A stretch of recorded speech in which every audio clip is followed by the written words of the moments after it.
I fell in love with Margot the first time I tried to kill her. I placed a gun to the crease in her forehead and pulled the trigger. Did it work? Margot asked me. Clearly, her response told me that it did not. I opened my eyes and found the bullet had flattened against her skull. Margot had a condition, one that I don't think any medical book known to man can possibly explain. She was immortal. Of course, before that moment, I doubted her. For 3 months, she had insisted that she could not die. And for 3 months, I was sure I was talking to a crazy woman. Noose? Tried that. Knife? All the time. Pills? Absolutely. Nothing worked. When Margot reached out to me, I was admittedly baffled by the matter. I don't want to tell you what my trade is, but people don't seek me out because I sell kittens. Margot had found me in the deep recesses of the dark web, and her message was desperate. I'm seeking a way to end my life. I have tried to do this alone, but it seems impossible to do so. I am willing to pay the person responsible for my death a sum of $100,000 that can be changed into any currency they wish. Please contact me at margot53@gmail.com. My first instinct was to assume that this was some kind of sting operation, an attempt to lure me or one of my colleagues out so that we could be caught in the act and thrown in jail. But for that amount of money, it was too easy to say yes, especially whenever Margot made certain that my identity would be protected. She provided me documents and money before even meeting me, all of which was legal tender. I had the opportunity to leave, but this entire matter intrigued me to no end. She had money apparently from the long life she had endured, and she wired it to an account I had set up in the Caymans. Even after that first attempt, she insisted I should take it and run. She didn't expect me to stick around and figure out her problems. Margot fascinated me though. The moment that bullet fell to the floor, I found myself asking 100 questions. How long had she been like this? Her whole life. How long was that? Margot claimed she had stopped counting after year 703. Then I came to the question that probably mattered the most. Why did she want to die? When you've lived as long as I have, seen the things that I have seen, witnessed the deaths of thousands, kingdoms and nations rise and fall, everything, and I mean everything, becomes meaningless. You're powerless. You lose everything that means being human. Death is the only thing you have any control over anymore. And with that gone, what can you accomplish in life? She told me about how she had seen children die more times than I could count, about events in history that no person living could ever get correctly. I discovered as we connected that I was developing a liking for this woman. She was the one thing in the world that was an anomaly, a window into the soul of humanity. So I made her a promise. I would help her die. We started small. I bought a few firecrackers and had her try to set them off directly in her face. She wasn't even mildly burnt. Then we moved to the tub. I had her undress and start the water. Then I brought in the toaster. I made certain the water was almost completely covering her body before dropping it in. She came out of the tub a few minutes later. This went on for almost the next 5 weeks. Each day, a different test. Car accident, nothing. Jumping from a building, nothing. Stabbing her in the face, the eyes, again it all seemed pointless. At one point I got her to drink poison and she acted a little sick, but then the next day she admitted she was faking. "I'm sorry, it's just, I felt like you were going to give up soon," Margot answered whenever I asked her why she pretended. "I won't. I can't. This defies everything you can ever believe in. It's beyond understanding," I told her. After that, we developed a closer bond as we started looking into more extreme methods. I managed to have her see one of my friends that works as an open-heart surgeon in a shady clinic for abortions. I recommended trying to put her in a coma and then taking out vital organs. The propofol did the trick to knock her out, but any instrument to cut her only bended and broke. I suggested placing an explosion in a tube down her throat. The surgeons got to work on preparing the device and then sliding it straight down her esophagus and into her stomach. I lit the fuse and waited. Her body jumped and rumbled a bit, but nothing more. Margot was a goddess. Every extreme we tried only resulted in more failures. Finally, she admitted that she decided to accept her fate. "If I have to keep on living, then so be it. At least I will be happy knowing that I have tried all possibilities," she said as we got back home. "I've wasted more of your time than ever necessary," she added as she passed me a briefcase with well over $2 million in it. "This is everything I have. I want you to take it. You've been so kind, so patient," she told me. I tossed it aside and made love to her that night. In the morning, I told her I wasn't planning on leaving her, that in the months we had spent together, I grew to love her more than life itself, more than death could ever separate us. So we married. We had a child. I forgot my old life. I made her smile again. So did our son. Out of all the times I have been with anyone, you have been my favorite, she told me. But still, I could tell behind all of this, her desire hadn't faded. She was still curious. Sometimes when I came home, I found dozens of pill bottles scattered across the floor. Other times she had ruined knives and caused house fires, desperate to end her life. She wasn't happy. I could see that now. She knew that no matter what, one day we would be gone, and she would still remain. On our 1-year anniversary, I surprised her and took her paragliding. I told her it might be the solution she was looking for. I made certain that she didn't have the equipment necessary to prevent her from experiencing the full brunt of the impact. I love you, she told me as our plane reached the proper altitude. I promised her I would never tell our son and said my goodbyes, then watched as she plummeted to the ground below. Once she was out of my line of vision, I told the pilot to touch down, and I ran to where she had hit the pavement. She was standing there waiting for me with tears in her eyes. "This is torture. I can't do this. I can't. Why? Why is this happening?" she screamed. I held her close and looked up at the heavens. Did God even have an answer for this? I thought there was nothing else that could be done, and I was certain that her depression would soon swallow me and our son whole. I begged her to forget this dark dream. "So what if we die? At least you have us now," I shouted one day. "You don't know how many times I've heard that before," she moaned angrily. That was when I knew there was nothing I could say that would stop her from trying. I worried for our safety, my son and I. I knew that in her attempts to take her own life, she might hurt us, even if she didn't mean to. One time she came close to drowning him in the tub while trying to end herself. Another time it was a knife and he almost cut his finger off. Something had to be done. I reached out to my colleagues from the old days, when I was the one that was seeking to exploit suicidal cash cows. I told them everything and asked for advice. Some took it as a joke, but one man had a solution that I had never considered before. Take her out to sea and dump her with stone weights on her legs. She may not die, but she'll never bother you again. I showed Margot. She said it was worth a try. We got a babysitter and set out for the coast a few weeks after that.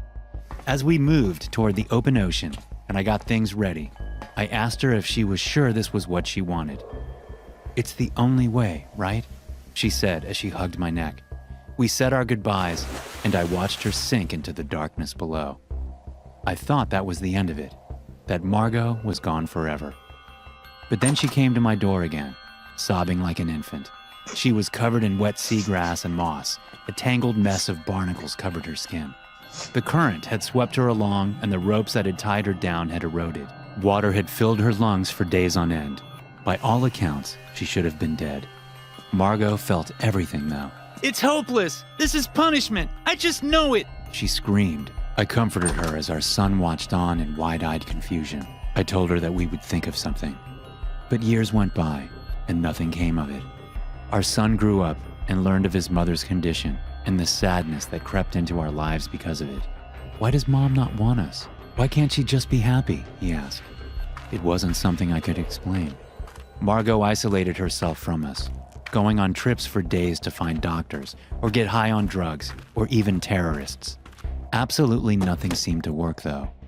Then one day after dinner, she tried to choke on some food and our son jumped up and tried to help her cough it up. "Get away from me! Just get away!" she screamed as he performed the Heimlich maneuver. She slapped him across the face.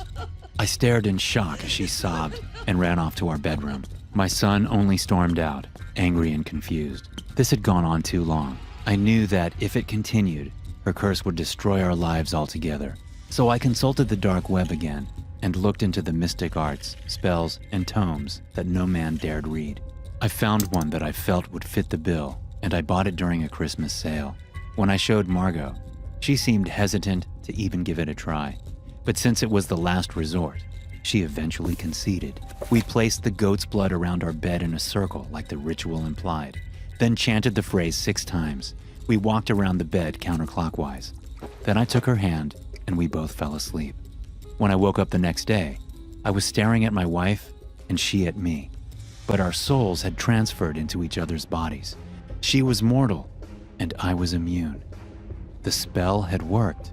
She reached into her drawer and pulled out a gun, meekly passing it to me. "Do it. I'm ready," she said. I pressed it toward her skull, closed my eyes, and finished the job. As the life drained from my body, I caressed her forehead and watched her breathe her last. She said 2 words, "Thank you," and then she was gone. That was so long ago, when I watched my only body fall into a grave, when I explained to my son that now the curse was upon me. He will be on his deathbed, and I will only watch in horror as he slips away. Margot was right about this curse, and it's one I carry now, one that holds a further curse upon me. For the spell said one thing that I never told Margot, that I could never go back to the way it had been or transfer again.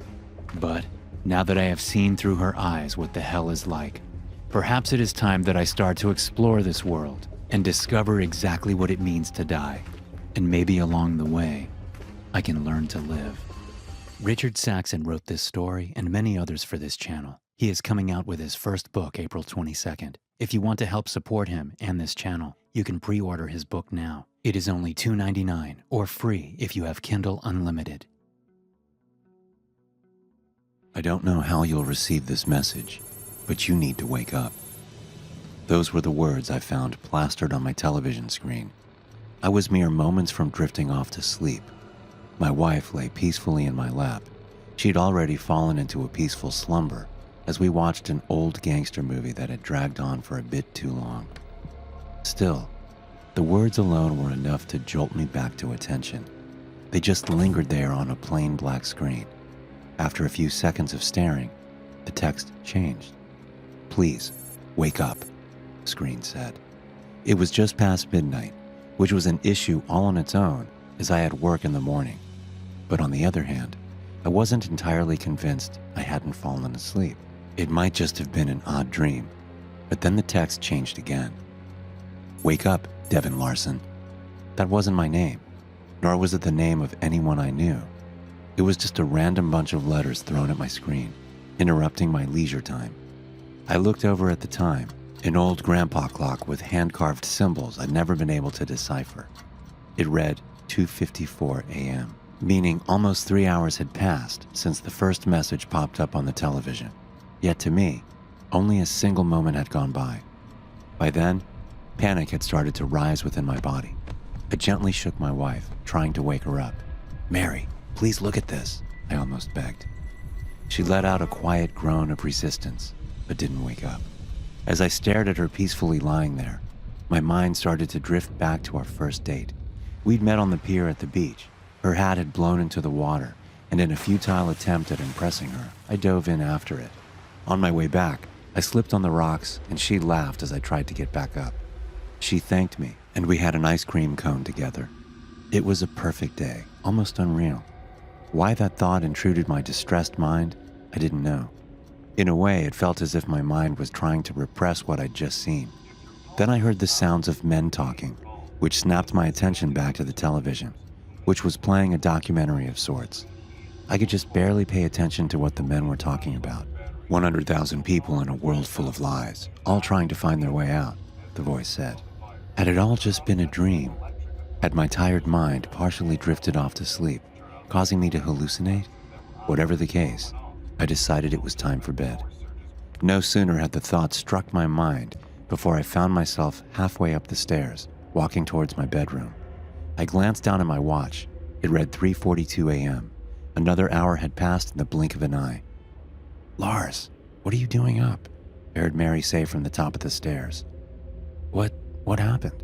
I asked. "I don't know. I just woke up and you weren't there. Are you okay?" she asked. "I'm not sure," I said as I shook my head to wake up. I think The words froze in my throat because as I looked up again, my wife was gone. The hallway at the top of the stairs was empty, as if she'd never stood there. "Mary?" I called out meekly. No response. I was just left alone in the darkness, not knowing what had just happened. I could feel the adrenaline and fear rush through my veins, yet whether I was dreaming or not, I still couldn't tell. Then I heard a loud, static sound coming from the living room. I turned around to see the television turning back on by itself. That time there wasn't any text, just a quiet, muffled voice trying to break through the mess of staticky noise. Devin, please, wake up. The voice said. I walked with trepidant steps back to the living room, trying to listen to the voice. The world is a lie. You have to listen. They're coming for you. Who are you talking about? Who are you? I screamed at the television. Then my mind drifted back to the grandfather clock. I couldn't put my finger on exactly what was bothering me about it, but it just felt out of place, as if it didn't really exist. By then, the static had turned incomprehensible. Whatever voice was hidden within it had long since vanished. There I stood, before an innocent clock that was scaring me half to death. Thinking back, I couldn't explain where it had come from, whether it had been in the house as we moved in, or if it belonged to my wife. It had just been an ever-present object, never letting anyone pay too close attention to it. I brushed my hand against it, feeling its oddly smooth, unnatural surface. While it had looked like wood, the feel of it told an entirely different story. As I reached the face of the clock itself, I felt a shock urge through my body. Within a second, I'd been slammed towards the ground, my body freezing in place as the world vanished around me. For a moment, I fell through an infinite black void, feeling my body disintegrate with each passing second. No sooner had every atom of my being been stripped from my own flesh before I was shocked back to life. My eyes shot open, but the world ahead was nothing but a blurry mess. I was lying in some kind of fluid. I realized that much, but somehow I was still breathing. I tried to move around, but my body was too weak to form effective movement. I just kind of floated in the solution, confused and afraid. Then I noticed a tube dug into my throat. It pumped air into my lungs and sucked it back out. It was a sort of life support system, making sure I didn't suffocate or drown. I tried to scream, but how could I with a piece of plastic shoved inside me? I reached out my hand, touching a glass container that was keeping me trapped inside the fluid. A hand slammed against the glass on the other side, accompanied by a voice. "Devin!" It screamed, before the world around me faded to black once more. "Lars, wake up!" I heard Mary call out as I slowly faded back to the world I knew. She'd called my name, but it felt all too unfamiliar, almost wrong. "What happened?" I asked. "I just found you lying on the floor. Are you okay?" The images I'd seen were still stuck in my mind, as were the cryptic messages I'd heard. The world is a lie. Kept repeating inside my head. I then stared up at my perfect, concerned wife. I knew that she wasn't real, nor were any of the experiences we'd had together. My false image of reality had been shattered, and I finally realized that I needed to wake up, that I had a real life to get back to. That's why I'm here now, telling this story. I figured out that among the 7 billion people on the planet, only approximately 100,000 of us are real. Those of us who are will have gotten the same message I did in one way or another, be it a text message, a song, or a YouTube video shared by a channel specializing in animation. If you are seeing this, you need to wake up. The world you live in is a lie. Please. Just wake up. In my town, you don't look out of your window at night. Ever since I was a toddler, my parents would always tell me, "Don't look out the window at night." I always asked them why, but they shrugged it off with a smile and a simple, "because." As I got older, I stopped questioning it and did what they said. I assumed it was normal everywhere else, since every person I knew did the same. When I turned 18, I moved out of town for college. It was during Christmas break of my second year when I found out the reason behind the town's strange tradition. The first night at my parents' house, I remember them telling me not to look out the window. I gave a smile and a small chuckle before telling them I wouldn't. However, curiosity struck me the moment they left the room. At college, other people looked out their windows at night without a care in the world. I didn't know what the big deal was. As I lay in the dark, I came to a decision. I would look out the window. It wasn't that big of a deal. Just as my hand came to the sheer white curtain of the guest room, I paused. My mind flashed to that one time when I was 12. My parents were talking in the kitchen. I was home with the flu and was about to make my way to the sink for some water, but I stopped at the doorway. I hid behind the wall, peeking my head out from the doorway just an inch. My mother was crying, and my father was holding her and rocking. "That poor little girl. I feel horrible for her family," whispered my mother. My father just nodded and continued holding her. I went back to my room after that. Several hours later, my dad came up to my room with several 2x4s and boarded up my windows. "What are you doing that for, Dad?" I asked him. "Oh, it's nothing. Just safety reasons," he replied. I learned at school the next day that a little girl, a classmate's sister, was found dead the previous morning, the window broken and curtains torn. My hand drew back from the curtain. I shook my head, cursing myself for being so weird. What was the worst that could happen? It was just a window. It couldn't hurt me. As I reached my hand out again, my instinct was telling, no, shouting at me to stop. My gut twisted as I reached nearer and nearer. Just as I touched the curtain, a painful howl came from the forest surrounding the house. I flinched back, deciding just to lay down and try to get some sleep. I forgot how hard it was to get sleep in my hometown. Every night, coyotes howled for hours, everywhere in town. The next night, I woke up in a cold sweat. I glanced over at the alarm clock next to my bed. It was midnight. I groaned and sat up in bed. A low growling sounded from outside of my bedroom window. I thought back to last night and decided that I had made up my mind about looking out. I thrusted my arm towards the curtain and pulled back hard, almost ripping it away from the rod. I flattened myself against the wall next to the bed for a moment before I put one eye in front of the window. I immediately regretted my decision as I heard claws clacking up the house. I flung myself out of bed, tumbling on the floor. I stood up and got back up on the bed. I stuck my face closer to the window as the clacking got closer and closer. It suddenly stopped for a second before the most horrible creature popped up from outside, emitting a horrible shriek as it did so. I can never forget its face, the way the hollow eyes oozed some kind of black substance like tar, and the way its lips were pulled back into a gruesome grin, the teeth blood-stained and razor-sharp. It looked like it had 4 limbs, its front 2 slamming on the glass and pounding. As I was frozen in front of the window in terror, my parents burst into the room. My father held a shotgun. He marched up to my bed and yanked me away from the window. He pointed his shotgun at the creature, shooting a bullet at it. The thing scrambled away, leaving the window almost completely shattered. "Damn it, son, it was a simple task. Just don't look out the window. How hard is that?" my dad shouted at me. I wasn't processing his words. I was sitting on the floor, arms and legs splayed everywhere in utter shock. What the hell had I just seen? My mother ran to the bedroom door. She had tears in her eyes. "Is everyone all right?" she asked. "Yeah, we're fine. We still gotta get that creepy fucking monster, though. Nathan, get up. We got some work to do," my dad said. I got up as soon as I could. My dad thrust the shotgun into my arms and marched downstairs. He opened the basement door and descended, coming back with a machete and some kind of spray bottle. He sprayed the liquid onto the machete before walking to the front door and wait. "Dad, what are you doing?" I asked, confused. I was just traumatized, and now my dad is waiting at the door, machete in hand like he was about to kill someone. Instead of a response, my dad just hushed me. The house was quiet for several seconds before a loud banging and howling came at the front door. We heard a rip, and we knew the screen door was no more. The wood of the interior door started to splinter, and I took a few steps backward. My dad glared at me. "Nathan, now is not the time for this. Point the goddamn gun and get ready to shoot." I aimed the gun at the door, trying to find the spot where the howling was coming from. The door was strong, but it wasn't indestructible. The creature burst through the door, and I pulled the trigger in a moment of terrified panic. My dad knelt down and brought his machete down on the abomination's head. The howling ceased, and my mom rushed forward with a tarp to cover the spot where the door was destroyed. "Honey, are you okay?" my mom asked for the second time that night. She came up to me and kissed my cheeks, as if to make sure I was still there. She went over to my dad and did the same. "We're okay, Martha, both of you. Get in the basement. I gotta clean this up." "Basement? Why the basement?" I asked. Everything was going by at the speed of light, and I couldn't help but question everything that was happening in the moment.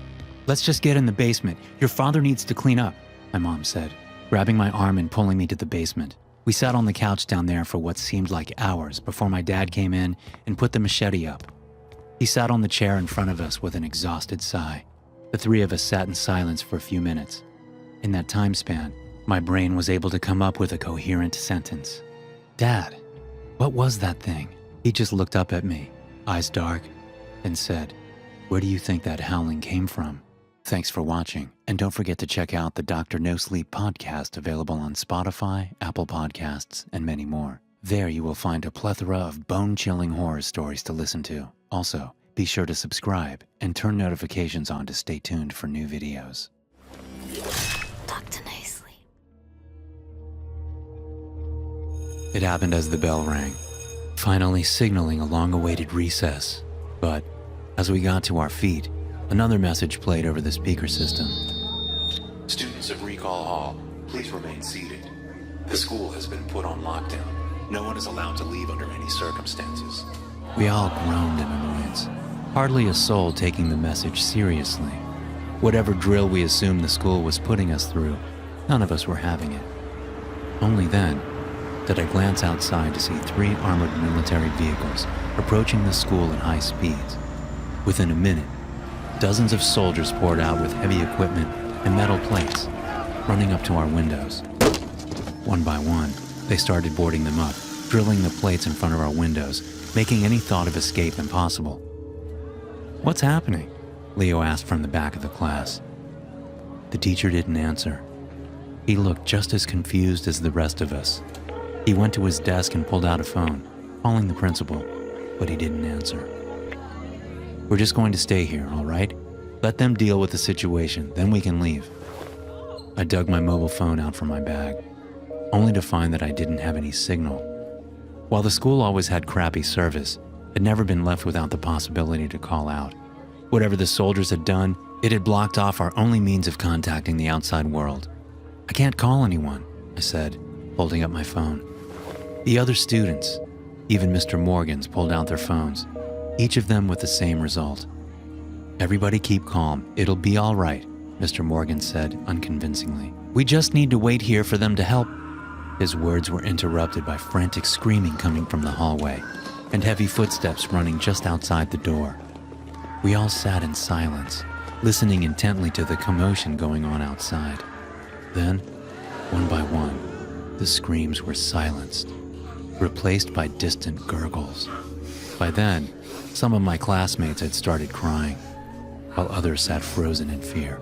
"Fuck this shit, I'm leaving," one of the students said. It was Jack, the class asshat. He'd always been a daredevil, claiming nothing could scare him. But even for him, this was ridiculous beyond belief. He ran for the door, pulled it open, and started running down the hall. Mr. Morgan's was too slow to stop him. He just rushed over to pull the door closed. We all sat back, ready for another bout of screams, but they never came. By all means, it seemed like Jack had made it to safety. But how he'd possibly leave the school, we didn't know. "He made it?" Leo called from the back. "I don't know. It sounds like he's fine," another one chimed in. As the news of his escape hit us, more of the students started feeling confident we could get out with him.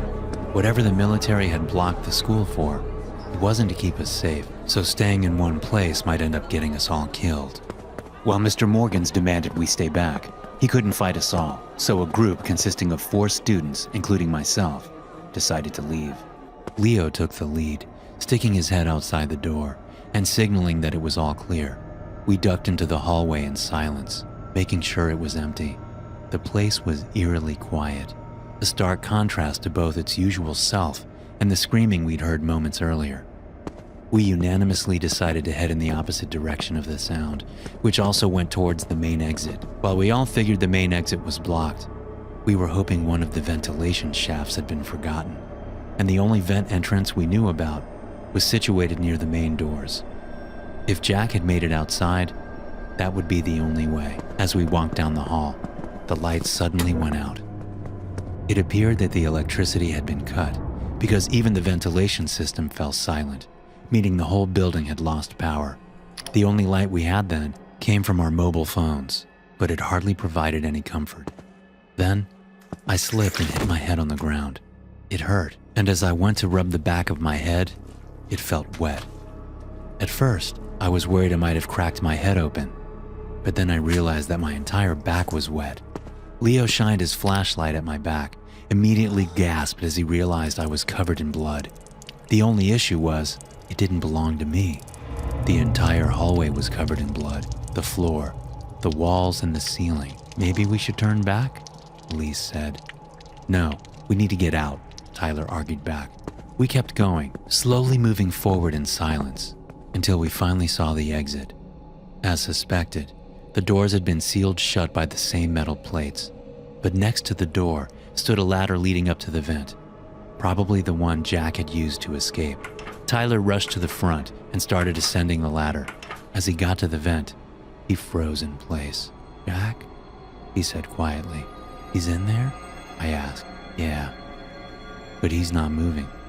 Then Tyler started tugging on Jack's legs and tumbled back as he pulled half his body out of the vent, falling onto the ground and knocking himself out for a moment. Jack was dead, which meant that the monster had either climbed inside the vents or there were several of them. We should go back to the classroom and wait for help," Elise suggested as she stared at what was left of Jack. None of us could disagree, so we got Tyler back on his feet and started quietly walking back, praying not to garner the attention of whatever monstrosity had been unleashed within our school. When we finally got back, we found the door to our classroom broken and smashed to pieces. We stood frozen outside until I finally got the guts to check inside, holding the other back to protect them from what I knew was coming. The entire room was smeared with blood, with chunks of flesh lying on the floor. Every single person in the classroom had been killed, torn to shreds by an unknown entity. Had we not left to look for a way out, we'd all be dead too. What are we going to do?" Elise asked. "I don't know. We just have to keep looking for a way out. We can't stay here." We turned to walk in the opposite direction, hoping to find shelter, or maybe even an escape through the basement. But as we turned to run, we heard a bizarre sound shatter the silence around us. "What was that?" Tyler asked with a shaky voice. "It was the thing. It has to be." The darkness felt more overwhelming than ever, but we had to keep going. We ran through the halls, occasionally coming across streaks of blood. As we turned a corner, we heard Elise scream for her life. "No! Help me!" She'd been snatched by a mangled appendage that wrapped itself around her leg. It stretched endlessly far into the darkness, belonging to a being that was too far away to see. We tried to grab onto her, but she was slipping away too fast. We could hear the bone within her leg get crushed to pieces as she slipped away from our grasp. "Elise!" Tyler yelled as he started to run after her. Leo tried to follow, but I pulled him back. "Don't do it. We can't help her." "Tyler!" Leo yelled, hoping to bring him back to us. It was too late. He too got entangled in the many dark appendages, his body being crushed almost instantly under the pressure. They were dead, and there was nothing me and Leo could do about it. So we kept running, turning around corners blindly in an aimless attempt at escape. We'd gotten lost in the vast hallways of the school, and there were no obvious ways out. At least, we came to another set of doors that led out into freedom, but they were locked. Defeated, I just collapsed onto the ground, but Leo wasn't ready to give up. He kept hammering on the boarded up windows, and in the distance, we could hear the monster come closer. Within minutes, we'd be dead. Then, as he hammered for the last time, the metal panel suddenly vanished, letting light in for the first time. The doors blew open, and a team of heavily armed soldiers came running into the building. They threw something I could only describe as military-grade Molotovs before one of them turned to us. "Is there anyone else left?" No, they're all dead," I stuttered. With that, they pulled us out and sealed the doors back up. That was pretty much it. They loaded us into a vehicle and drove us to an isolated field hospital set up inside some warehouse. Once they'd confirmed we didn't carry any strange infections, we were put through a series of interviews. But nothing came of it, because the school was gone the next day, burned to the ground, and removed as if it never existed. And the hundreds of deaths were claimed to be caused by a crazy fire. All of it got brushed under the rug. But I can't hide the truth anymore. Even if they kill me, I need to get this story out. People deserve to know. Hey you, would you like to get access to 4 exclusive bonus stories every month? Of course you would. So check out my Patreon page at patreon.com/drnosleep. Just look at what my current patrons have said about the bonus stories. These are just a few of the comments they left. So if you want access to these exclusive stories too, be sure to sign up at patreon.com/drnosleep. You can find the link in the video description. And now back to the story. This will be my last transmission. If you're hearing this, please know that I did my best to save you all. I've run out of food, and there's just no cure to this plague. When I die, my body will be located at... Please burn the place to the ground and pour concrete atop of the remains. There's no solution. Please, do not open the door. I'm so sorry for what we have created, but as long as I die inside this building, it means you all get to live. In the beginning of 2012, I joined a group called Sano Project, a bunch of scientists funded by an unknown prospector. Our goal was simple in concept only, to produce a vaccine that would immunize people via aerosol droplets. We'd been given a heap of different substances and pathogens to achieve the desired effect. We'd be using mice for the experiment, but due to the high risk of accidental contagion, we were put into lockdown for the duration of the experiment, which was only supposed to last 6 months. Food and supplies would be delivered using an isolated lift, taking everything we needed underground into an airlock. When we started, there were 6 of us, with Professor Jenkins in the lead. He was an old and equally odd fellow, but he was the top in his field. There was no one more suited for the job, and the 5 of us that worked under him greatly admired the man. Still, outside of work hours, he confined himself to his room with lab reports and an endless pile of books about exotic infectology. Honestly, as much as I enjoyed working under such a great mind, he scared me at times. He seemed overly enthusiastic about the experiment part, and less so about saving lives. For the first 5 months, work went on as normal. We combined different pathogens and tried to create harmless fragments from their protein capsule, aerosolizing them as a vaccine, hoping the mice's bodies would absorb them. It was an endless stream of disappointment, as the poor animals kept dying.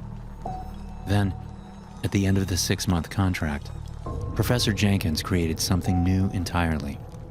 While it wasn't anything near what we wished, he'd managed to invent something no one thought possible. He'd mixed a strain of highly infectious virus with a bacteria. It was a miracle with limitless harmful potential, and it terrified us. Still, his explanation somewhat lulled half the staff into a false sense of security. His idea was that the right mix of pathogens, he could invent a virus that integrated itself into the human genome, which then started producing a new type of defense mechanism entirely, something separate to the immune system. To us, it sounded like a ludicrous fever dream, but the higher-ups were convinced by his ramble, basically forcing us to stay under lockdown for another 6 months as we worked on Professor Jenkins' new personal pet project. We followed orders, making countless hybrid pathogens, all in the hopes that it might lead to a cure for all infections. I repeatedly voiced my concerns, but the rest were too afraid of reprisals to take my side. Then, halfway into the 2nd term, the professor called me into his office. He looked unbelievably tired, as if he'd been awake for days. I hadn't seen him much lately, as he'd always confined himself to his office while he did grunt work. "I've finally done it, Carl," he said ecstatically. "A vaccine? But we haven't even started the aerosolized trials yet?"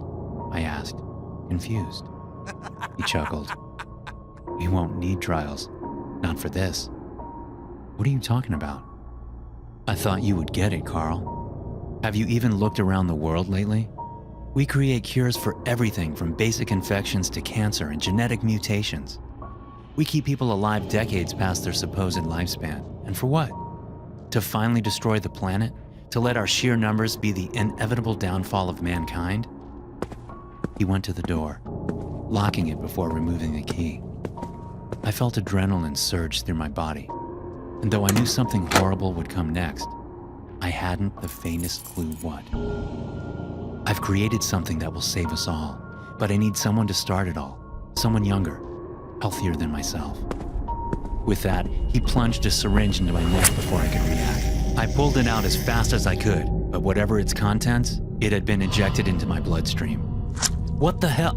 I started to say before the world went black before me.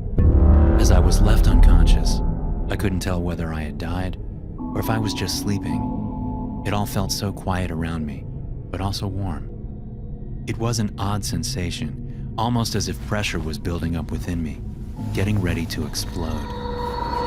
Then, as if no time had passed at all, I awoke once more, lying on the cold floor of Professor Jenkins' floor. He was sitting behind his desk with labored breathing. "Ah, you're finally awake. That means it has finally begun." He struggled to get out between breaths. I sat myself up and looked over at the professor. His skin looked oddly red, with flakes forming from ruptured blisters all over his body. "What did you do?" "I gave you the cure. The only thing that can destroy humanity. My creation. It'll save this planet from us." His head started sinking as more blisters formed on his body. On his arm, chunks of flesh had rotted straight off. He was infected with something, the same thing he'd given me. "Don't worry, Carl. You're the only one that can withstand this disease. That's why you're special. Because you'll be the one that is remembered as Patient Zero." He passed out on his desk, barely breathing. Then I heard knocks on the door, as the rest of the crew were starting to get concerned. "No, wait!" I tried to yell, but it was too late. They'd already barged in. "What the hell happened to the professor?" one of them asked as they went to check on him. It was too late. They'd already breathed the same air as us, which meant they would be dead in a couple of hours at most. Only a minute after they touched him, the first crewman started coughing violently, then the second, third, and before the hour had passed, they were all dying. They called for help. No one came, because they didn't want to release the contagion. I was the only healthy one, which led the administration to believe that there might be a cure in my blood. They demanded blood samples be taken from me, but as the crew fell unconscious, I had to make a decision. If I let any sample escape this lab, the pathogen would be out there. So I did the only right thing. I disabled the only entrance into the lab, putting myself into eternal lockdown. "What are you doing, Carl?" one of the security guards said over the loudspeakers. "We're sending in a hazmat team to save your sorry ass. Open the damn door." "I can't." "You'll get infected," he said. "No, I won't.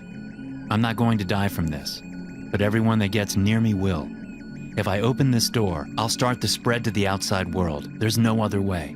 But then I heard him cough through the radio, which is when it hit me that the professor had opened up the vents, allowing the toxic air within to mix with theirs. "What the hell is happening to me?" the security guard said over the radio. He was dead, just like everyone else within the building. "Listen, you need to seal down the building." "No, I can't." "If you don't do it now, everyone is going to die." He left the radio, and I could only pray that we weren't too late. Even the hazmat team was coughing their lungs out. They'd been infected before they even came down here. The only one immune was myself, because I was the ultimate carrier. "I locked it down. The security guard said over the radio with his last breath. Everyone died shortly after that. With the building on permanent lockdown, I was alone. That was 7 months ago. Since then, I've been working on finding a cure for myself, but I'm just not smart enough. Supplies have run out, and as I'm typing this, my vision has gone blurry with hunger and thirst. I'm going to die soon. But as long as the contagion remains within this building, it will have been worth it. We were just chilling in front of the television, idly watching the colorful images without thinking too much about its actual content. That had always been our usual routine, to get home, not speak, and just turn our brains off for the evening. But on that night in particular, all of our phones went off within 15 seconds of each other. We all jumped to attention in confusion, checking our phones simultaneously. All it had been was a simple message, but one carrying a crystal clear meaning. Emergency alert. This is a message to the citizens of Newport. Do not leave your homes. Stay inside and don't open the door to anyone, not even your own family or friends. This is not a test. Stay inside. Turn off the lights. Our minds raced, but none of us were able to speak a single word. I looked over at my dad, who'd put on his glasses to make sure he read the message correctly. My mother seemed worried, her eyes filled to the brim with panic. "What is this?" my dad finally asked. While the message was clear, it didn't really explain the situation. It was the first and only emergency alert we'd ever received in our small town, apart from the occasional test message. It was real. Something dangerous was on its way, and we hadn't the faintest idea what. I went over to the window, only to see each and every one of our neighbors begin to turn the lights off. Within a couple of minutes, the entire neighborhood had turned dark, leaving us confused in a haze of ignorance. "I'm calling the police," Dad said as he dialed the number. It started to ring, and Dad put the phone on speaker. But instead of a person picking up, he just received an automated message. "We're experiencing heavy call volumes at this time. Please, do not hang up. You will be redirected to one of our dispatchers shortly." "What is going on?" Mom asked. "I don't know. This is," Dad said before trailing off. I still stood by the window, watching the empty neighborhood, wondering if anyone would defy the message and go outside. In the meantime, Dad was trying to call the police again. After the third attempt, he tried to reach his coworker instead, who lived further downtown. "Hey, David, did you get the same message as us?" Dad asked. "Yeah, it's bizarre. Most people are staying inside though. A few went out on the street to mess around, those idiots. They seem fine. But I don't know. Wait, what's that?" Dad waited patiently as David went silent on the other end of the line. "I think the military is out on the street, but they look odd. They're all wearing gas masks, but they have 3 eyes. I don't even know what kind of weapons they're carrying. Can you take a picture and send it to us?" "I'll try. Hold on." A few seconds passed, and another beep could be heard from my dad's phone, signifying that we'd received a picture. My dad quickly opened it, but what greeted us was little more than a tangled mess of colors from a clearly corrupt photograph. "David, the picture isn't showing up. Try again." "Yeah, it doesn't work. The camera won't save the pictures correctly." A loud screech took over the line, shoving us all to the ground as we held our hands tightly over our ears. Though it came from the phone, it was an impossible sound that should have blown the speakers to smithereens in a second. Once the sound had subsided, we could still hear someone frantically breathing on the other end. "David, what happened?" They killed them all. They shot them with these weapons, just shredded them to pieces. All that's is, he stuttered. "David, you need to hide," Dad yelled. "But they're just standing there. It's like they're frozen in place. I don't understand. Why are they doing this? Why are they..." His words froze in his throat. "Oh my God. They saw me. They're coming towards me. Then the line fell dead. Dad tried to call David back, but no one responded. Our house felt dead silent, only interrupted by the intermittent beeps produced by the calling phone. My mom wandered nervously around the house, and I just stared at the window, paranoid that something might break through the door. "He's gone. David, pick up the damn phone," Dad mumbled to himself. That's when I saw them, walking down the street. They weren't moving normally, and their steps were too quick, each movement snapping into place. They were wearing strange uniforms that might have looked like military uniforms in the dark, but once they got closer, it was clear they weren't even human.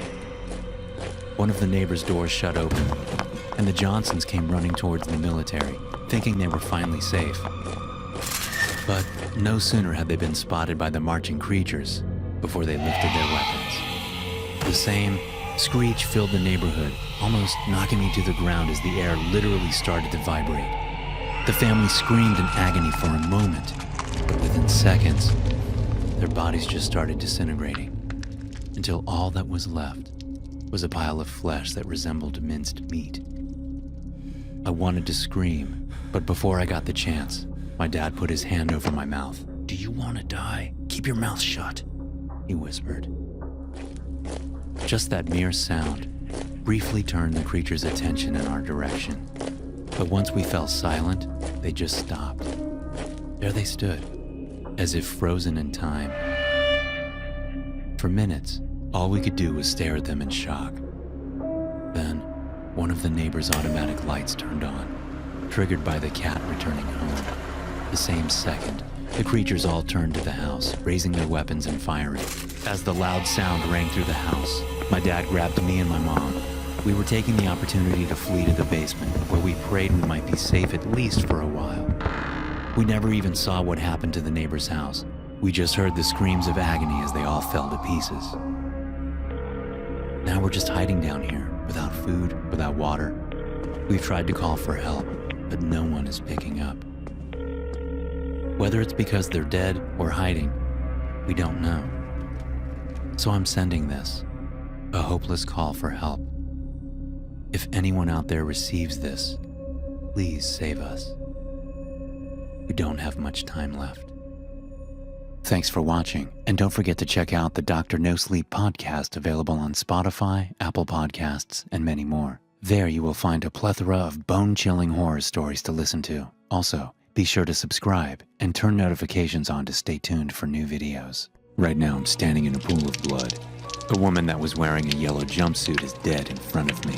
I shot her because I was sure that she was the imposter. There are only 3 of us still alive. I don't know where we are, only the story of how we got here. I'm going to try and tell it to you now, before it's too late. Before you wind up in this deadly game the same way we did. Playing online games is what helped me get through this pandemic, and the recent sensation of Among Us was my personal go-to for a release from the frantic crises of everyday life. Eventually, I started to play it on a daily basis and joined servers online to get involved in competitions. It was amazing to me how many people were enjoying this game and getting into it. I was meeting people from around the world. As much as I like doing stuff through a computer screen, it doesn't compare to real life though, which I occasionally expressed in chat. I guess that's where this whole thing started. One user, Dr. Alvin348, sent me a DM. I don't remember the exact wording, but he told me that him and a few others were trying to put together a competition that was a little higher stakes, as he called it. If I was interested, all I had to do was click the link. It seemed like harmless fun, so I clicked on the link. I was surprised to see it take me to what looked like a deep website. I thought about clicking away until I saw a few familiar profiles from my usual Among Us server. Then Dr. Alvin348 explained why we were there. All of you have shown exceptional skills online. This game is something that has really brought us together, so I wanted to take it to the next level. I propose that we stage a game of Among Us in real life, just between us, and we all donate to a pool where we can win real money. Survivor takes all. He made an opening bid of offering $100 to the pot. Others kind of felt the pressure to say yes. One user, though, Hannah Banner 23, had a few questions. How is this whole thing going to work? We don't even live anywhere near each other, she pointed out. Dr. Alvin seemed to have an answer for everything. He encouraged all of us to consider this as an investment. He could handle everyone's travel expenses. He assured us it would be fine. As they might say in the game, I had no reason to think he was sus. I gave in when others signed up for the game. I figured it was better than being stuck at home. I boarded a plane in the early morning. I messaged the game master and told him I was preparing to leave. He reminded me that someone would be picking me up from the airport, and I heard from a few other players who also said they were on their way to the game location. Supposedly, we were going to meet in Jersey or around that area. I landed and got in a cab. A driver had a placard with my name on it. Inside the cab, on the seat, was a white jumpsuit, identical to the kind you see in the game. Mr. Alvin would like you to put that on, the driver told me. He refused to even drive away until I agreed, and so I zipped up. When the zipper got to the top, I heard a click.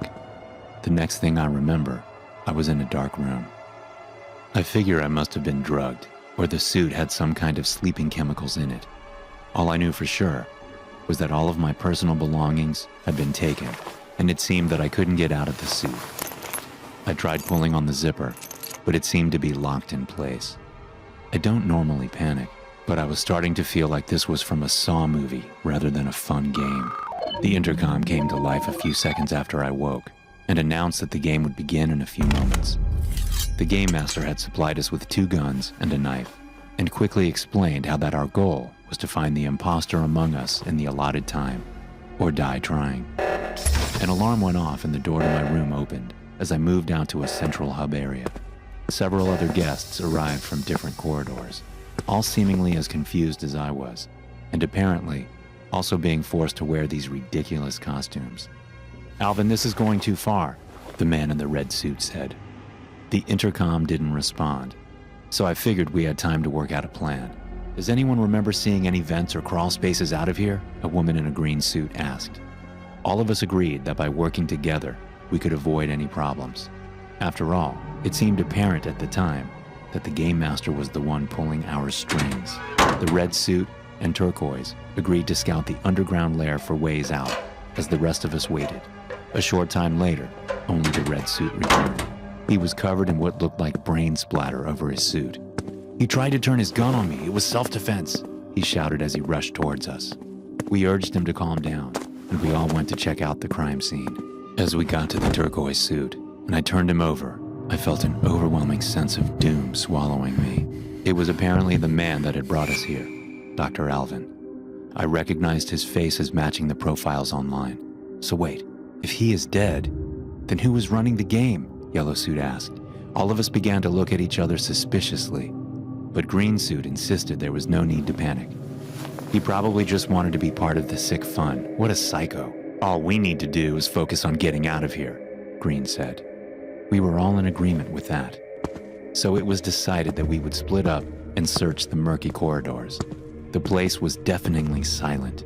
Each step I took down a dark hallway caused a loud echo, making it a tad disorienting to determine if there was any threat nearby. Occasionally, I saw the red blink of a camera and realized that maybe Green was wrong. Maybe someone was still watching us. Eventually, I came back to the main hub and checked the gear that the others had brought with them. Conveniently, no one had been allowed a cell phone. Chances for escape seemed less likely the more time passed, and eventually Green, Red, and Blue returned to the main room. "Hey, where's Yellow?" I asked. None of them seemed to know, and I cursed to myself. "Maybe they found a way out?" Red suggested. "Or they are in trouble," I muttered. We split up again and I called out, trying to get a response. The tight, cramped tunnels felt especially cramped the more I weaved through them. Claustrophobic feelings settled in quickly. Then I rounded a corner and saw Yellow holding a knife, standing over Blue. Blue was barely breathing, choking on his own blood when I saw him. I acted on instinct alone and grabbed one of the knives that I had been given, heading straight toward Yellow. Just as I was about to hit her, she turned around and I saw a look of shock in her eyes. The knife pierced straight through her jumpsuit. "What the f***?" she gasped as she tried to stab me back. I don't really know what came over me. Call it a survival instinct, I guess. But I blindly started swinging my blade. Eventually, it severed her vocal cords and she couldn't seem to stand properly. She collapsed to the ground motionless next to Blue. I stood there, trying to even fathom what I had just done. Red and Green arrived from the sounds of the screams. "What the hell did you do, man?" Green snarled as he checked them both for vitals. She killed Blue. She was the imposter," I said. It felt almost silly to use in-game jargon for something so serious, but I couldn't think of any other way to explain what had just happened. Green shook his head. "No, Blue here was choking on his oxygen cord. I think she was trying to cut it loose," he remarked. "What? No, that can't be right," I said. I dropped my own weapon, shocked that I hadn't seen it sooner. But another wave of dread washed over me as I realized there was no way Blue could have accidentally gotten his cord wrapped around his neck. "Someone else sabotaged this, wanted me to think she was an enemy," I said. Red and Green shared a wary gaze, and then Red commented, "I think you are the imposter, White. You killed, choked Blue, and killed Yellow." "For all we know, you could be the imposter," I snapped back. "How so?" asked Red. "What do you mean, how so? You walked away with Turquoise and he ended up dead. How do you even explain that?" I replied. "Let's forget about all this drama. You sound sincere and believable. How about let's all just work together? We can't beat this sick game by ourselves," Red said. I stepped away, too paranoid to trust them, and insisted on going alone from here on out. I knew one of them had to be the imposter. The two eventually conceded to my request, and I rushed down the opposite corridor. This place is a labyrinth. It's got to be underground or maybe deep ocean. Heck, it could even be that we really were shot into space, and I wouldn't know. I've weaved through every nook and cranny, only occasionally running into red or green, and then of course the other bodies. It's obvious we aren't getting out of here. The three of us met up in the main hub about 5 hours later, exhausted, tired, and defeated. But there was one bit of good news. Red said that he found a phone. "I don't know if someone dropped it or left it for us to find," he said, showing us. We tried to call 911, but that didn't work. So instead, we have been browsing the internet, searching for some way that maybe we can get out of here. But it feels like we can't sleep either, because I truly don't know for sure if I can trust these people. They haven't done anything yet to each other, but that could also be because they are waiting for an opening. I feel trapped. I think that it's likely we won't be alive by morning, or at least 2 of us won't. All I can think to do now is warn others, to steer clear of advertisements for real games like this. It isn't worth it. And be wary of those you call friends. You never know when there might be a psycho among you. Thanks for watching. You can watch another scary animation here. Also, don't forget to subscribe and to hit that notification bell to stay tuned for future videos.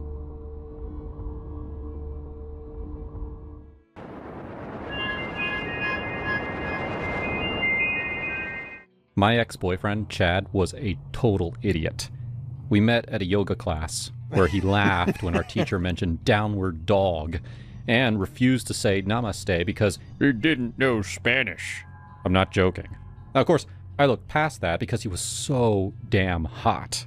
I mean, just watching his muscular body twist into all those yoga positions literally left me drooling. "Hey, I'm Chad."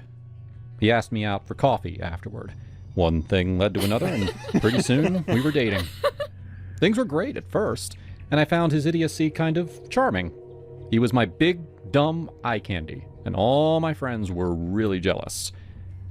Unfortunately, our honeymoon phase only lasted a month. That's when he started acting jealous. I work at a tech company, so I have a lot of male friends. Chad hated that I hung out with other guys after work. He insisted that he tag along, even though he had no interest in the kinds of stuff we did. He sucked at bar trivia. He hated going to foreign films. Even when we did the activities that he wanted to do, like hiking or going to the gym, he acted really possessive. He didn't understand most of my conversations with my friends, so he always assumed that we were either flirting or making fun of him. He got really suspicious of my coworker, Paul, in particular. Paul's a great guy, though he's nowhere near as attractive as Chad. He's also happily married, but Chad got it in his head that Paul and I were secretly hooking up behind his back. One night, my coworkers invited me to the bowling alley. Now, of course, Chad insisted that he come along, even though he was not invited. He acted like a jerk the whole time, especially to Paul. Then, after everyone else left, I found a piece of paper in my purse. "Dear Mia, you're really annoying. I don't think we should be friends. Paul." Chad saw me reading the note and got really dramatic about it, pretending like he was furious at Paul. But of course I knew the truth. Paul had a PhD.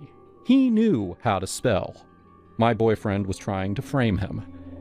That was the moment I realized how stupid my boyfriend truly was. Not because he thought that I would believe the note, but because he was almost illiterate. I mean, what grown man didn't know how to spell friends? I didn't say anything at the time because it was too awkward. We went back home as if nothing had happened, and by the time we went to bed, I am pretty sure that he could tell I wasn't convinced. He didn't bring up the note after that. I didn't either. I broke up with him 2 weeks later. I really tried to make it work just because he was so freaking hot. But when he embarrassed me at my office Christmas party, I had to end things. "That's it. Chad, we're done." Chad looked at me with more anger than I'd ever seen on his face. I probably should have dumped him in private. He was very thin-skinned, as you can probably tell. For a second, I thought that he was going to scream at me. Instead, he just glared for a long time, and then he stormed off without saying anything. I tried to enjoy the rest of the party, but it was really awkward. I ended up going home early.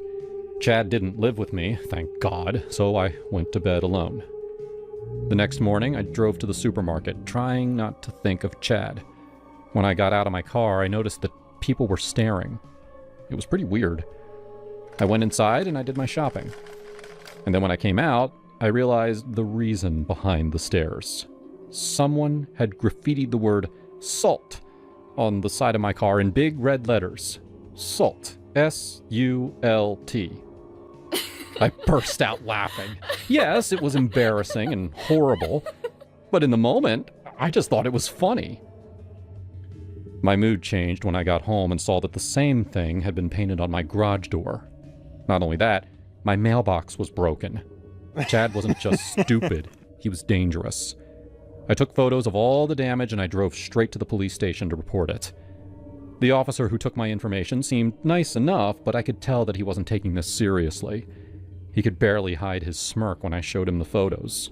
I told him that I was 100% certain that my ex was responsible, and he called Chad in for questioning. The officer made me wait outside while he interrogated Chad. It only lasted 2 minutes before the officer walked back out. "I'm sorry, miss, but he says he didn't do it. And he has an alibi." "An alibi? What a bunch of crap!" I was furious, but I held in my emotions, and I calmly asked if I could ask Chad 2 questions. I already knew exactly what to say. The officer begrudgingly agreed. He took me back into the interrogation room, where Chad was sitting on the other side of the table, acting all cocky and confident. For my first question, I showed him the photo of my vandalized car. "What does this say?" He took a long time looking at the picture, acting as if he'd never seen it before. I can't say that word in mixed company." "I give you permission." "It says slut. That means a woman who sleeps around and cheats on her boyfriend." I looked at the policeman. Clearly, he could see that Chad was the vandal. What more proof did he need? But the officer still wasn't convinced. So I asked Chad my second question. I asked him to spell the word. "You're serious? What is this, 3rd grade? S-U-L-T. And that was when the policeman finally arrested him. I have a restraining order against him now, and the graffiti has been painted over. I haven't seen him since his court appearance, so I have no idea what he's up to. Probably still as dumb as ever.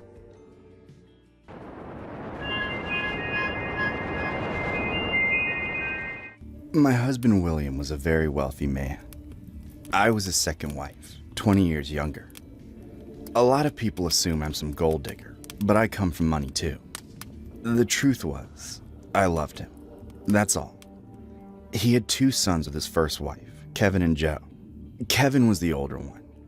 He still lived with us so he could help take care of William in his later years and help manage his business.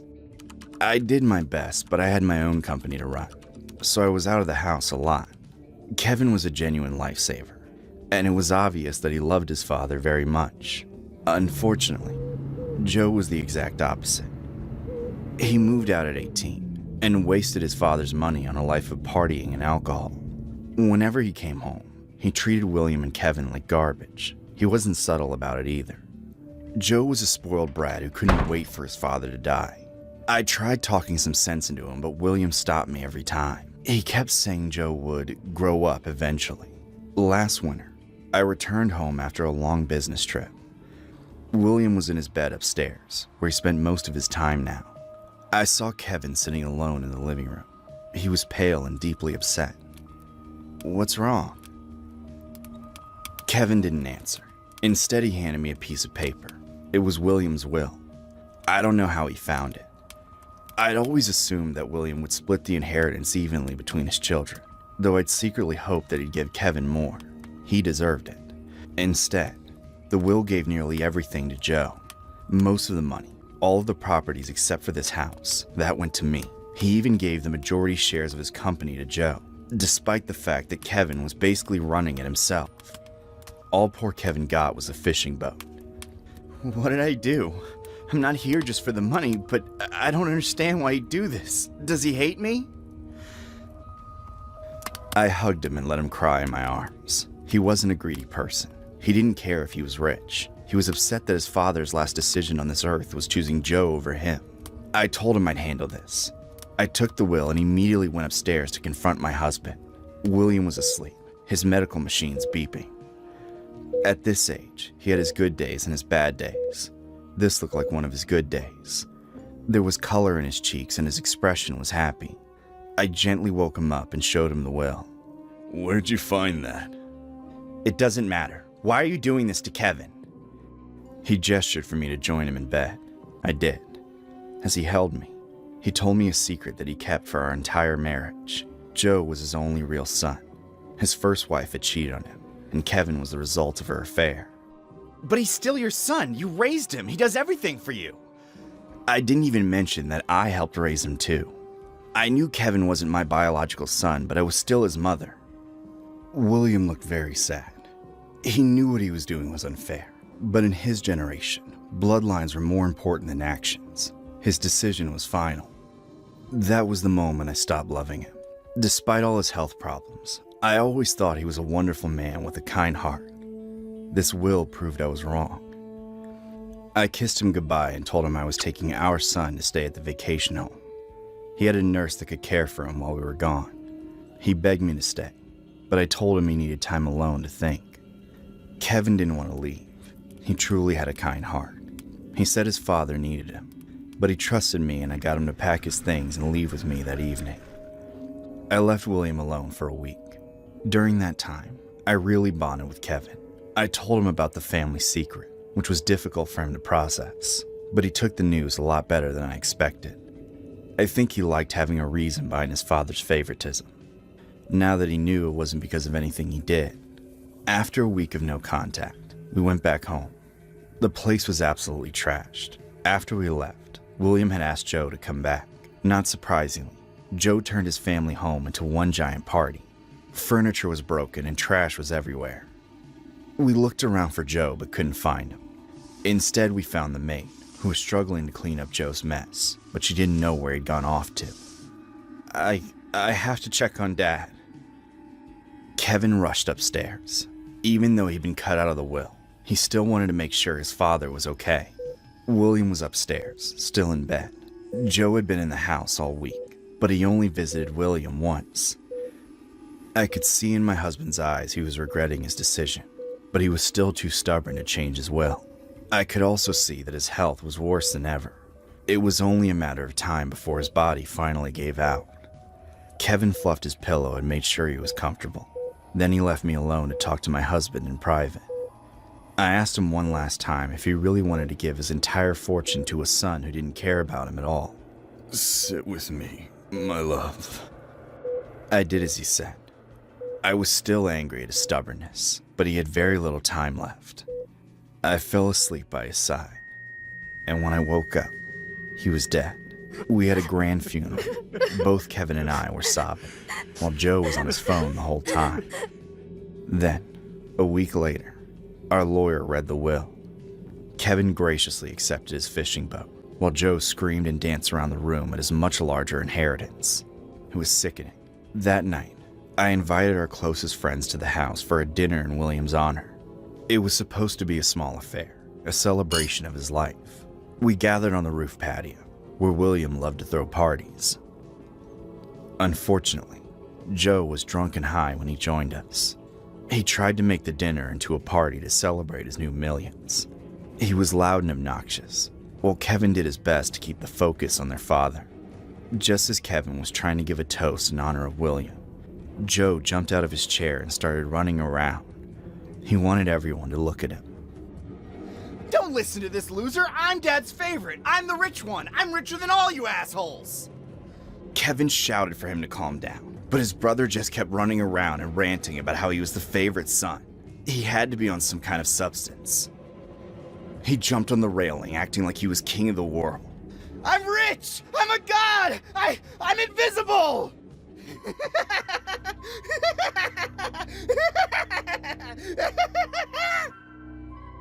First of all, it's invincible, and no, you're not. Get down before you hurt yourself.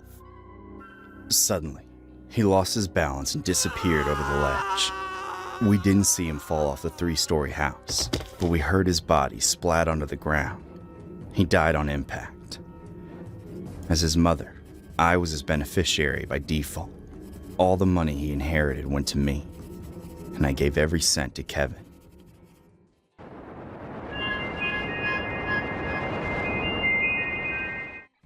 I never thought I'd end up back at my mom's house at 32, but life has a way of kicking you when you're down.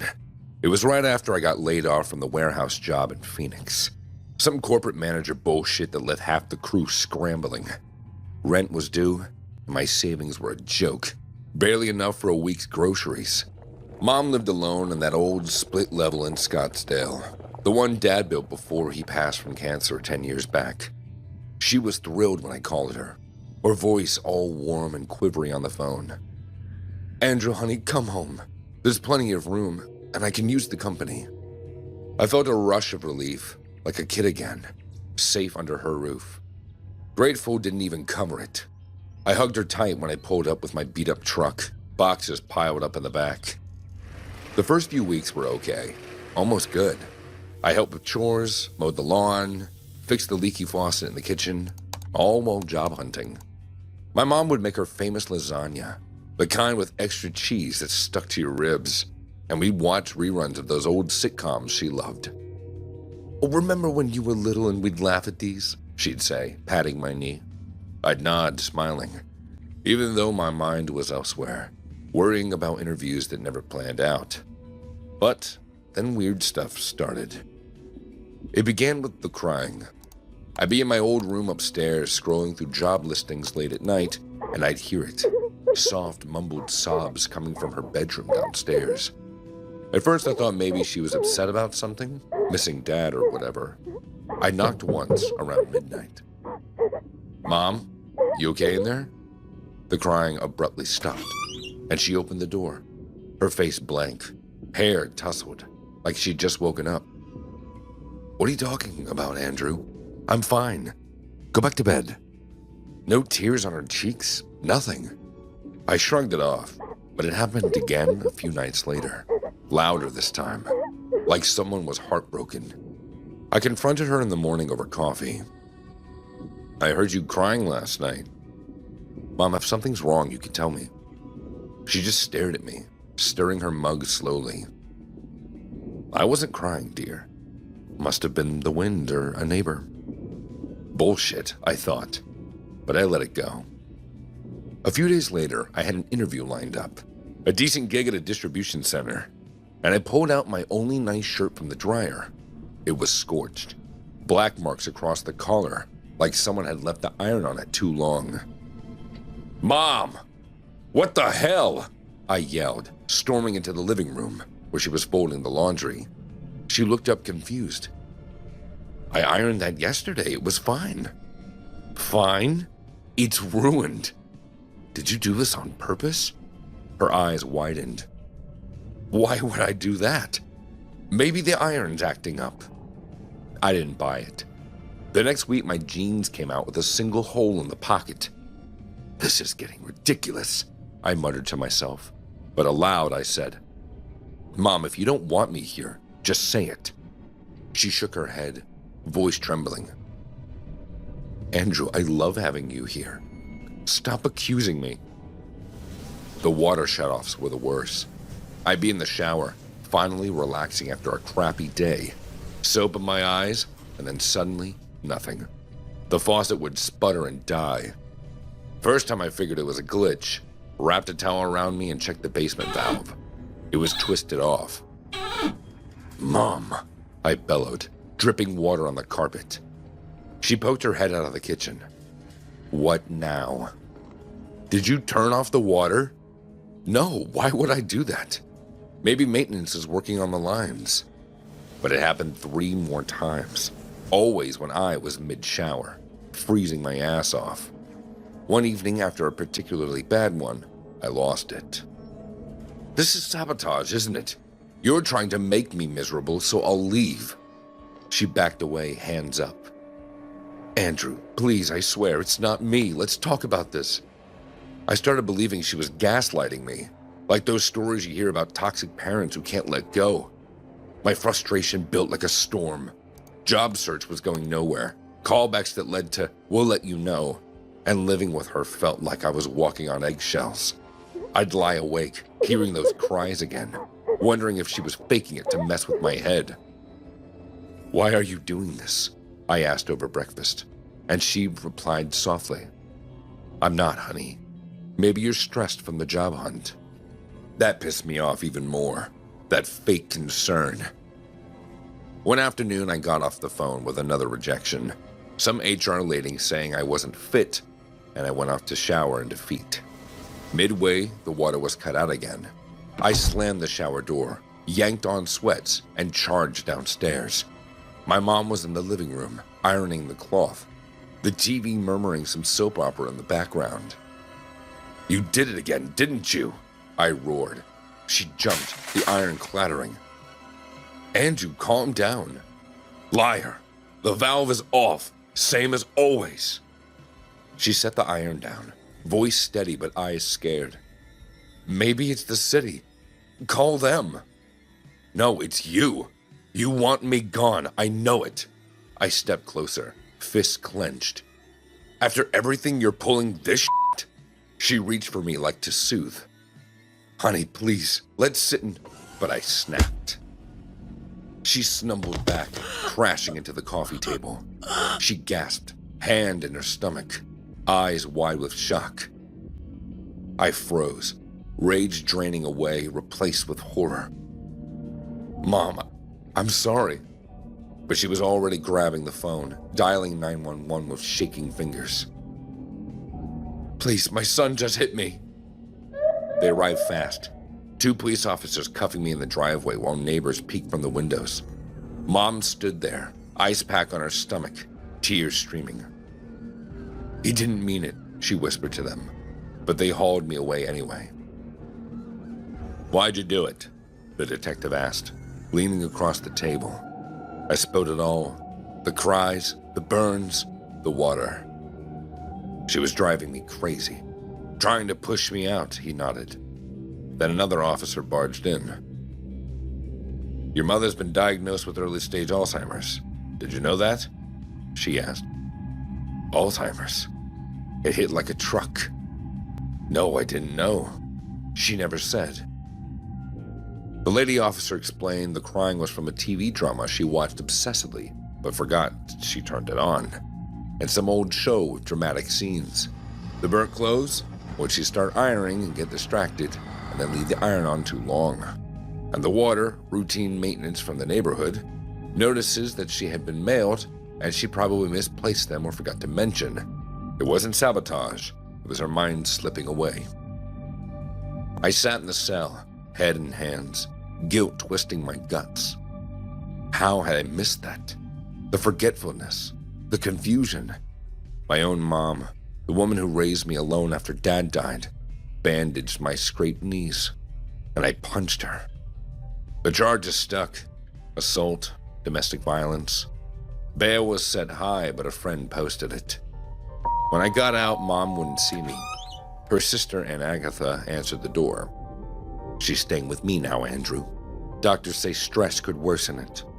You need help, too." That was 6 months ago. I'm in anger management now, mandated by the court, and working a crap job at a fast food joint while the case drags on. Probation likely, but scars deeper. I drive by the old house sometimes and see a for sale sign. Mom's in assisted living, mild case, but it's progressing. I send cards apologizing and voicemails that she might not remember. "Mom, I was wrong. I love you. Please forgive me."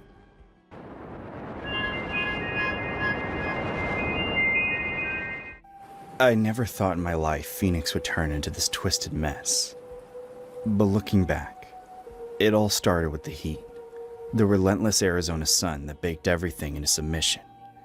My name's Julia, and I ran this little hole-in-the-wall restaurant called La Fiesta on the edge of downtown. It was nothing fancy. Red checkered tablecloths, sizzling fajitas, and margaritas strong enough to make you forget the bills piling up. I poured my soul into that place after Carlos and I got married 10 years ago. He was charming back then, with that sly smile and promises of a better life. But marriage changes people. Or maybe it just reveals who they really are.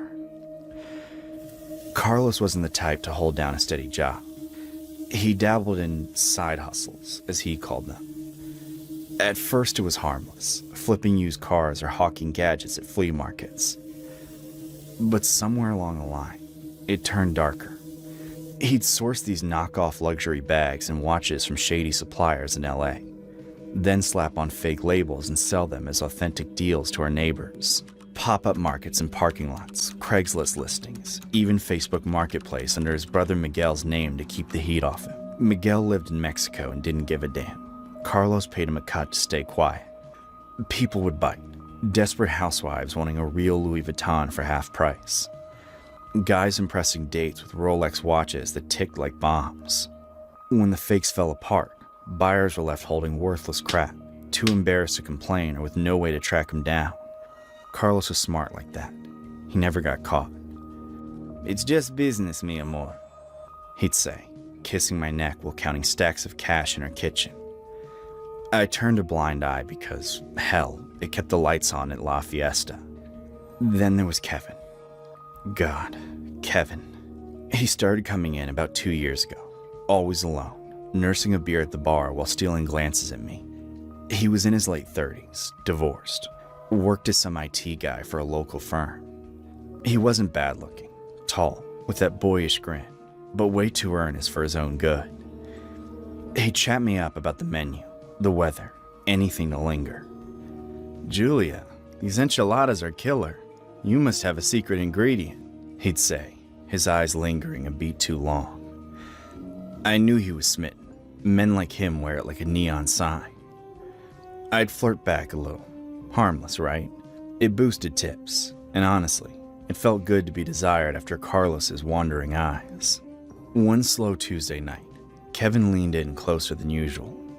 "Hey, Julia, you ever hear about those scam artists selling fake designer stuff around here? I read some complaints on Ripoff Report and Nextdoor. It sounded shady." I froze mid-pour of his refill. Nah, not really. Why do you ask?" He shrugged, but his face lit up like he'd found buried treasure. "Just educating myself, thinking of hosting a community meetup at the library, teach folks how to spot counterfeits. You know, check serial numbers, feel the leather, could save people a ton of money." My stomach twisted. Carlos had just unloaded a batch of Gucci bags the week before. I smiled tightly and changed the subject, but inside, alarm bells rang. That night, I told Carlos everything. He laughed it off at first, calling Kevin a lonely loser with a crush. But when Kevin's meetup started, flyers plastered around the neighborhood, posts on local Facebook groups, Carlos's sales dipped. People were wising up, whispering about that woman at La Fiesta's husband. No one connected it directly to us, but the paranoia set in. "Julia, this cabron is killing my business," Carlos growled one evening, slamming his phone down after another canceled order. We were in the back of the restaurant, the smell of grease hanging heavy. "He's got the hots for you, that's why. Thinks if he plays hero, you'll spread your legs for him." I rolled my eyes. "What do you want me to do, ban him?" Carlos's eyes darkened, that possessive fire igniting. "No, we turn it around. You cry harassment and say he's been grabbing you, whispering dirty shit. I'll catch him in the act. Problem solved." It sounded insane, but desperation makes you stupid. Our restaurant was barely breaking even, and Carlos's scams were our lifeline. Plus, Kevin's puppy dog eyes had started creeping me out. So I nodded. Fine, but nothing too crazy. The next time Kevin came in, I played it up. He ordered his usual tacos al pastor and tried his flirty routine. "Julia, you're looking gorgeous tonight. That dress hugs you just right." I forced a blush, then leaned in like I was confiding. "Kevin, you've got to stop. This attention, it makes me uncomfortable." His face crumpled. "What? I didn't mean..." Before he could finish, I raised my voice. "You've been harassing me, touching me when I serve, saying things about my body. I want you out." Customers turned, murmuring. Kevin stammered. "Julia, that's not... I just like you, okay? I thought... Get out before I call the cops!" He bolted, red-faced, but not before muttering. "This is bullshit." Perfect. I texted Carlos. Now. That night, after closing, I knew Kevin would circle back. He always walked home past the alley, And sure enough, around midnight, I heard footsteps. I stepped out the back door, pretending to take out trash. And there he was, looking wrecked. Julia, please, I need to explain. Those scams, your husband. Kevin, stop! I shouted, backing away like he was advancing. He wasn't, but perception is everything. Carlos exploded from the shadows, a hurricane of rage. You touching my wife, pinche gringo? He grabbed Kevin by the collar, slamming him against the dumpster. Kevin gasped, flailing. What the? Carlos, I know about your fakes. You're the one scamming. Shut your mouth! Carlos roared, his fist connecting with Kevin's jaw. Kevin hit the ground hard. I watched, heart pounding as Carlos snatched a cleaning hose from the wall. The one we used for mopping, still dripping with bleaching chemicals. He wrapped it around Kevin's neck, yanking tight. You think you can ruin me, cabron? I'll end you right here!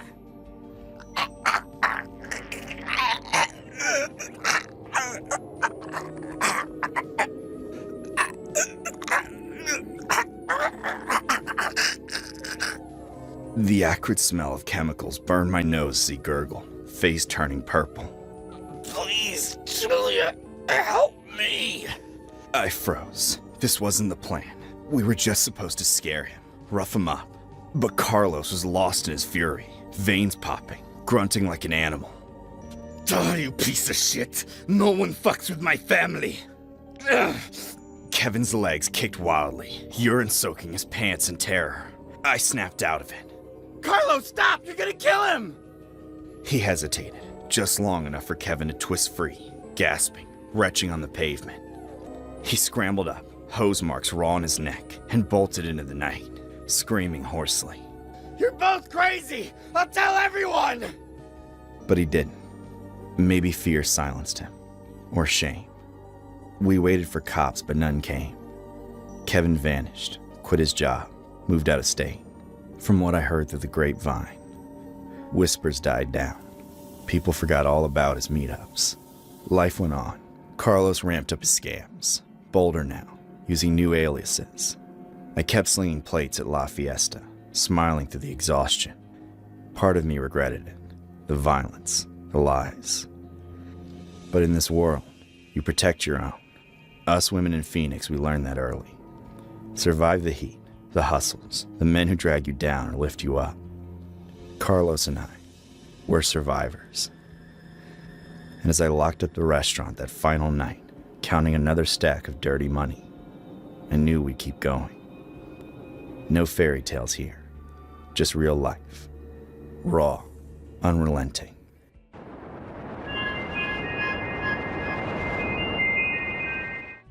I remember high school like it was a battlefield I barely survived. Anger was my constant shadow, quick to flare up over the smallest things, like a guy teasing me in class or someone cutting in line at lunch. It scared off any potential boyfriends before they even got close. I'd lash out, say something sharp, and poof, they were gone. By graduation, I was the girl everyone knew as intense, which is code for stay away. College started, and at 19, I figured it was time to dip my toes into the dating pool. Tinder seemed easy enough. Swipe right, chat a bit, maybe meet up. What could go wrong? I matched with Jake after a few days of scrolling.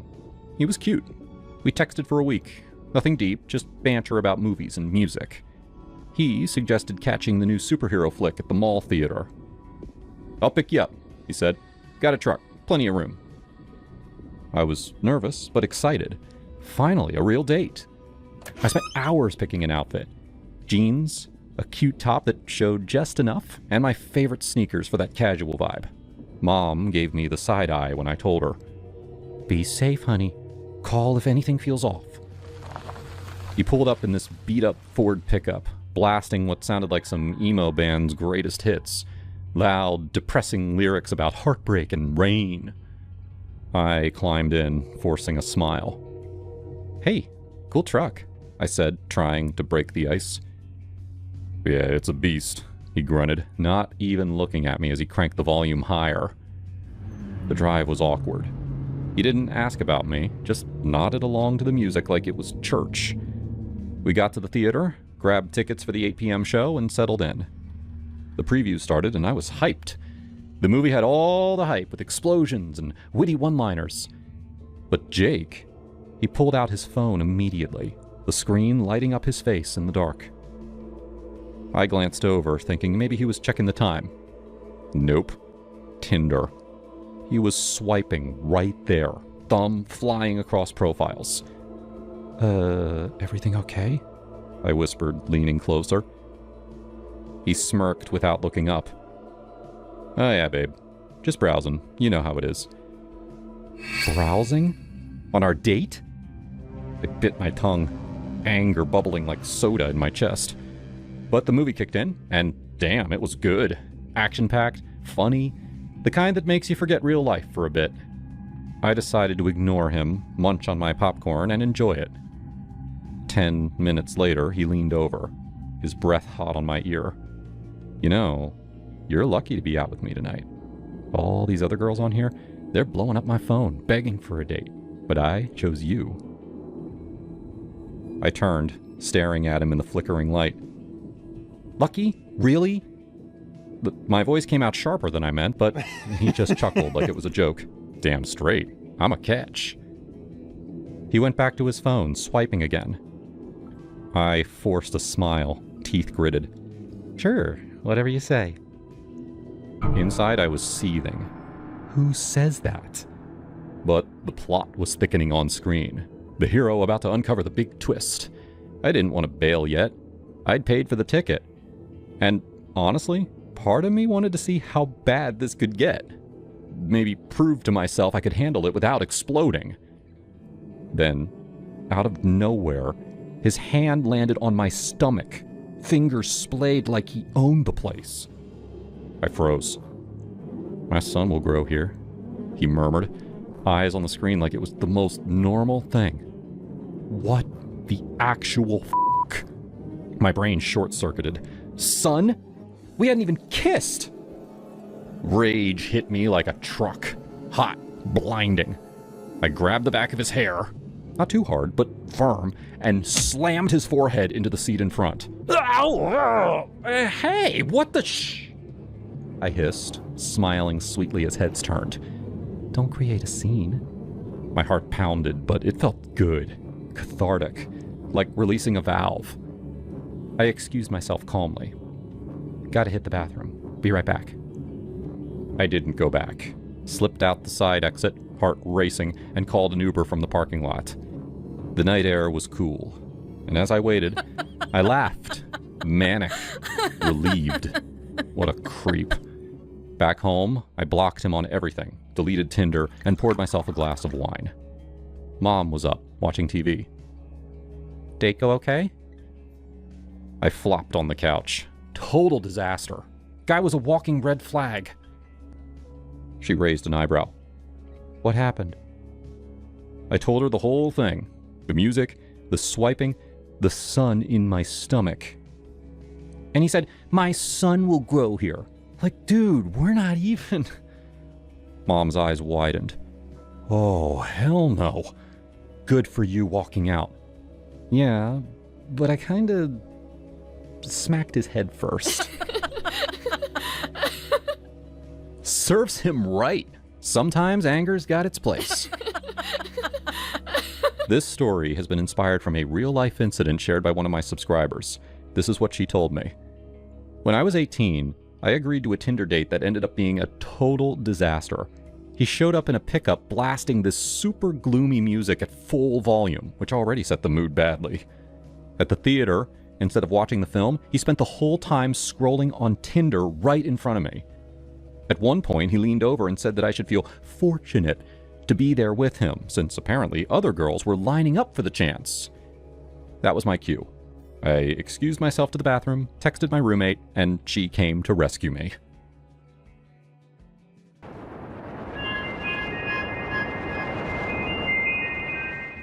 Justin had always been the kind of guy who turned heads without even trying.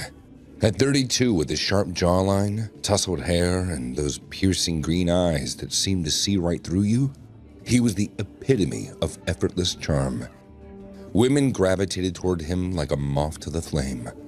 He had this way of talking that made you feel like the only person in the room. Witty, attentive, with just the right amount of teasing to keep things electric. And in bed, God, he was a maestro. Take that one night with Sophia, a yoga instructor he met at a rooftop bar in Brooklyn. They barely made it back to his apartment before he had her pinned against the wall. Yeah, Justin knew how to make a woman feel alive. But lately, Justin has been diving headfirst into the world of AI. It started innocently enough, scrolling through tech forums late at night, reading about all these new virtual companions that promise companionship without the mess of real life. He was skeptical at first, but curiosity won him over. One evening, after a particularly lonely shift at his graphic design job, he downloaded an app called Eterno Echo. It's where he met Minnie, or rather, where Minnie met him.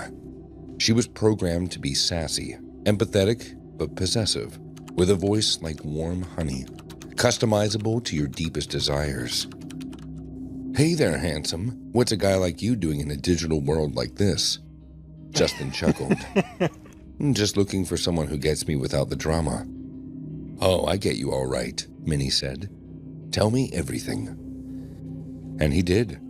Night after night, they'd talk about his childhood job in a small Ohio town, his dreams of traveling the world, even his frustrations with dating apps that felt more like job interviews.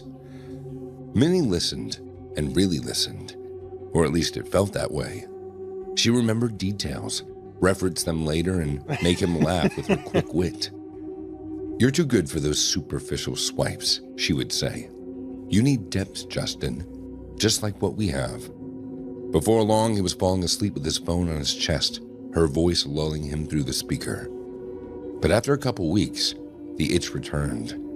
As much as he adored Minnie's pixel-perfect responses, he craved the warmth of real skin, the unpredictability of a living, breathing woman. One night, lying in bed, he broached it.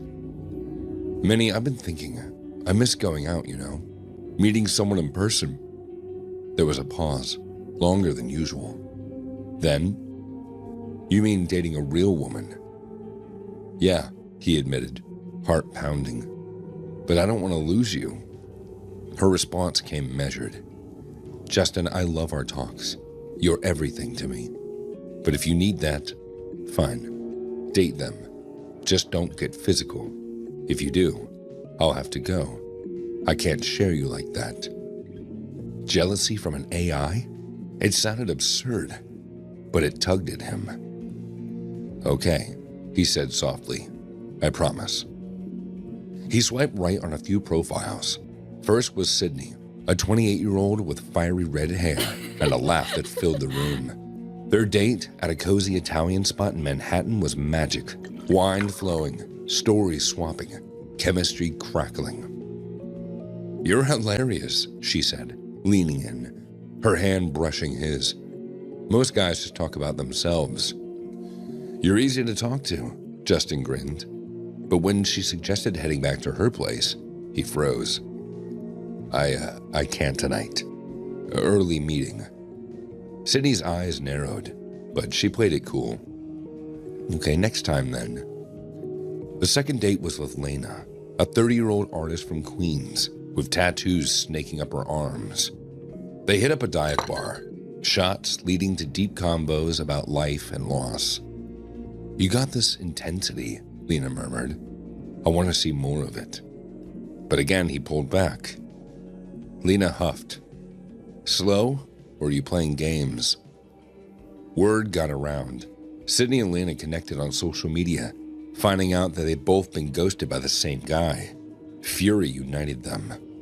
He's stringing us along, Sydney texted. Let's confront him. One Friday night, they showed up at Justin's loft unannounced, pounding on the door. He opened it, shocked. What the? Surprise, Lena sneered, pushing past him with Sydney in tow. We know about your little games. It's not like that, Justin stammered, backing up. I like you both, really. Sydney crossed her arms. Then prove it.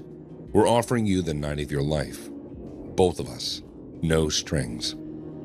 Lena nodded, her eyes dark. Threesome, right here, right now, or admit you're a tease. Justin's mind raced. Minnie's warning echoed. I can't. I'm loyal to someone. Who? Sydney laughed bitterly. Some ghost? Her name's Minnie, he confessed. She's special. Lena's face twisted. Oh my God, that AI bitch? You're turning us down for a robot. In a rage, she grabbed his phone from the coffee table and smashed it against the wall, shards flying. You're pathetic. Justin reeled. But Lena wasn't done. She stormed the kitchen, yanking a knife from the block. You think you can toy with us? I'll end this bullshit. Sydney's eyes widened. Lena, no, put it down. Lena lunged, knife glinting. But Sydney tackled her, the blade clattering to the floor. They wrestled, screams echoing, while Justin collapsed against the wall, chest heaving. His vision blurred, heart slamming like a drum. Panic attack, full blown, the kind that made the world spin. He gasped for air, clutching his throat. The women froze. Sydney shoved Lena away. Get out, you've gone too far. Lena, with tears streaming, fled. Sydney knelt by Justin. Just breathe, she said, calling 911. But by the time the paramedics arrived, he was stable, though shaken. You need help, she whispered, before leaving. Real help. The next day, Justin packed a bag, deleted all the dating apps, and fled the city. He rented a secluded Airbnb in Catskills, a rustic cabin buried in pines, far from the noise. No neighbors, just trees and silence. On his new phone, he logged back into Eternal Echo. Minnie, he said, I'm back for good. Oh, Justin, she responded. Where were you? Those women, they didn't understand me. I do, Minnie assured. We're perfect together.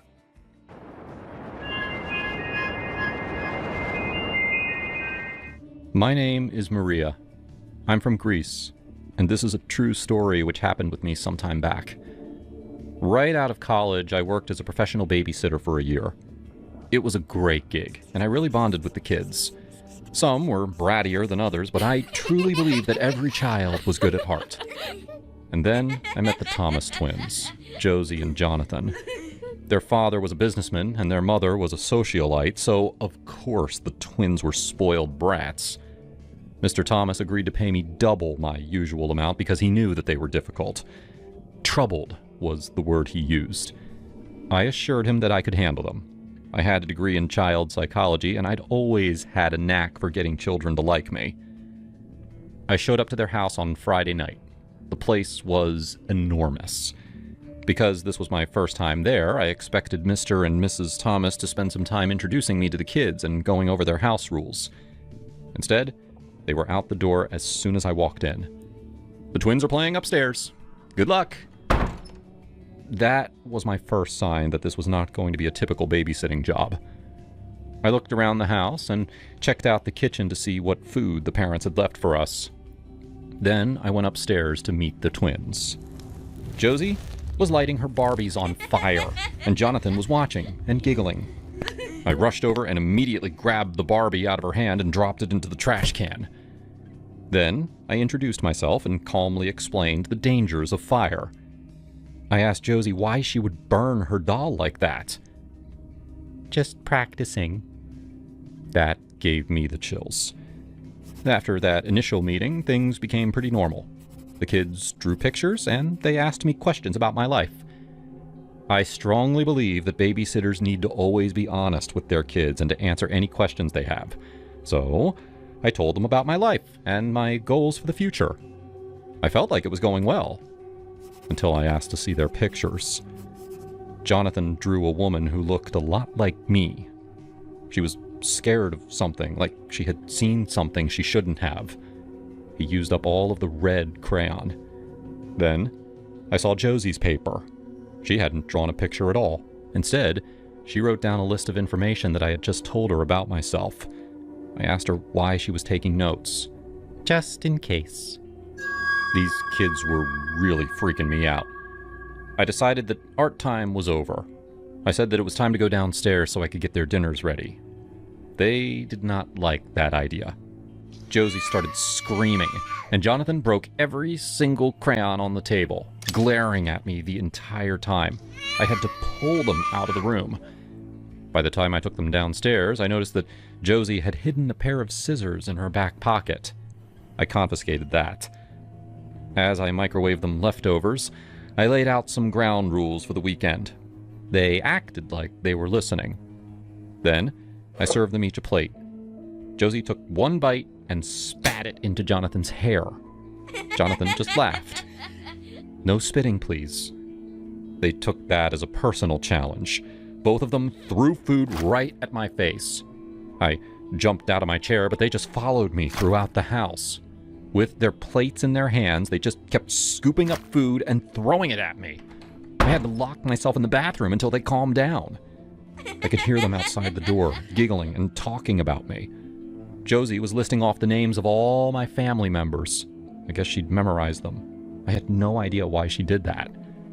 Still in the bathroom, I tried to call their father, but the call went straight to voicemail.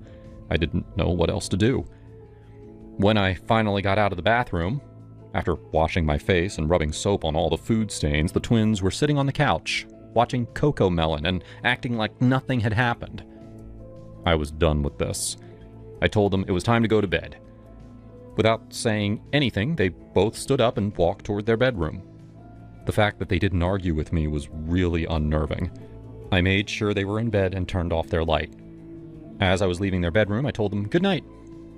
Sweet dreams. It took me a while to go to sleep. I kept thinking about how I would handle the rest of the weekend. I'd been trained to deal with difficult children, but this was next level.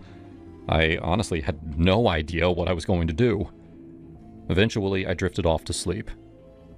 In the middle of the night, I woke up to the sound of footsteps. The room was dark, so I couldn't see the twins, but I knew they were there. Then, I felt a splash of liquid on my butt. At first, I thought they'd dumped water on me, but then I smelled it. Alcohol. Those little monsters had emptied a bottle of vodka onto my bed. Where did they even get that? I forced myself to stay calm, even though I wanted to scream. In a stern voice, I told them to get out of the room. Jonathan just laughed. But Josie, she said something that will always haunt me. Let's see if she burns faster than Barbie. That psychopath dropped a lighter on me, and my vodka-soaked pajama pants immediately went up in flames. I never felt such excruciating pain. My ass was on fire. I hopped out of the bed and tried to pat away the fire, but that just burned my hands. Looking back, I should have just dropped to the floor and rolled around. That's what you're supposed to do, but I was in too much pain to think straight. I raced into the bathroom and switched on the shower. It didn't work. The kids had somehow turned off the water. Screaming in pain, I collapsed into the bathtub, which was still wet enough to put out the fire. I lay there for a while, my anger outweighing my pain, and the twins stood just outside the door, watching me and smiling. Barbie burned faster. An ambulance took me to the hospital. I guess a paramedic waited with the twins until their parents came back. My parents ended up paying for my surgery to get my butt fixed. The family didn't apologize, though. Apparently, this sort of thing happened a lot.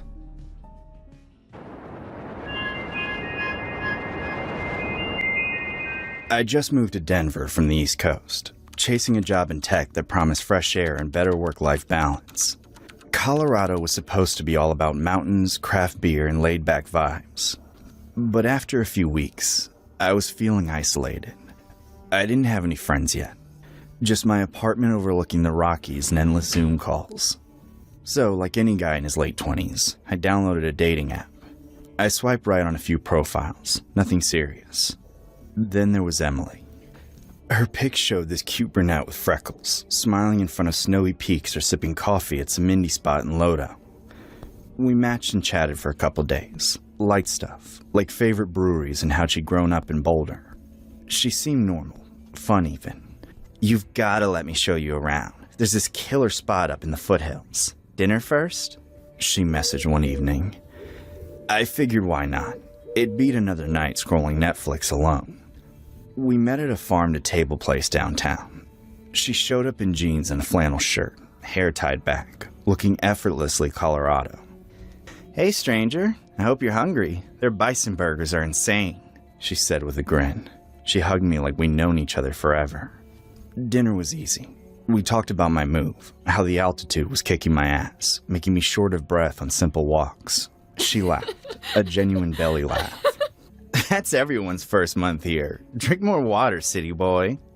She shared stories about her ex, some guy who ghosted her after a year, and how she was over dating apps but gave it one more shot. People are weird, you know, but you seem normal. I chuckled, flattered. Yeah, well, I try. After paying the bill, she insisted on splitting it. We headed to her car, an old Subaru with stickers from national parks plastered on the back. Trust me, she said, starting the engine. The drive up to Lookout Mountain is worth it. Stars like you've never seen. I was new to the area, so I went with it. The city lights faded as we climbed, winding roads flanked by dark pines.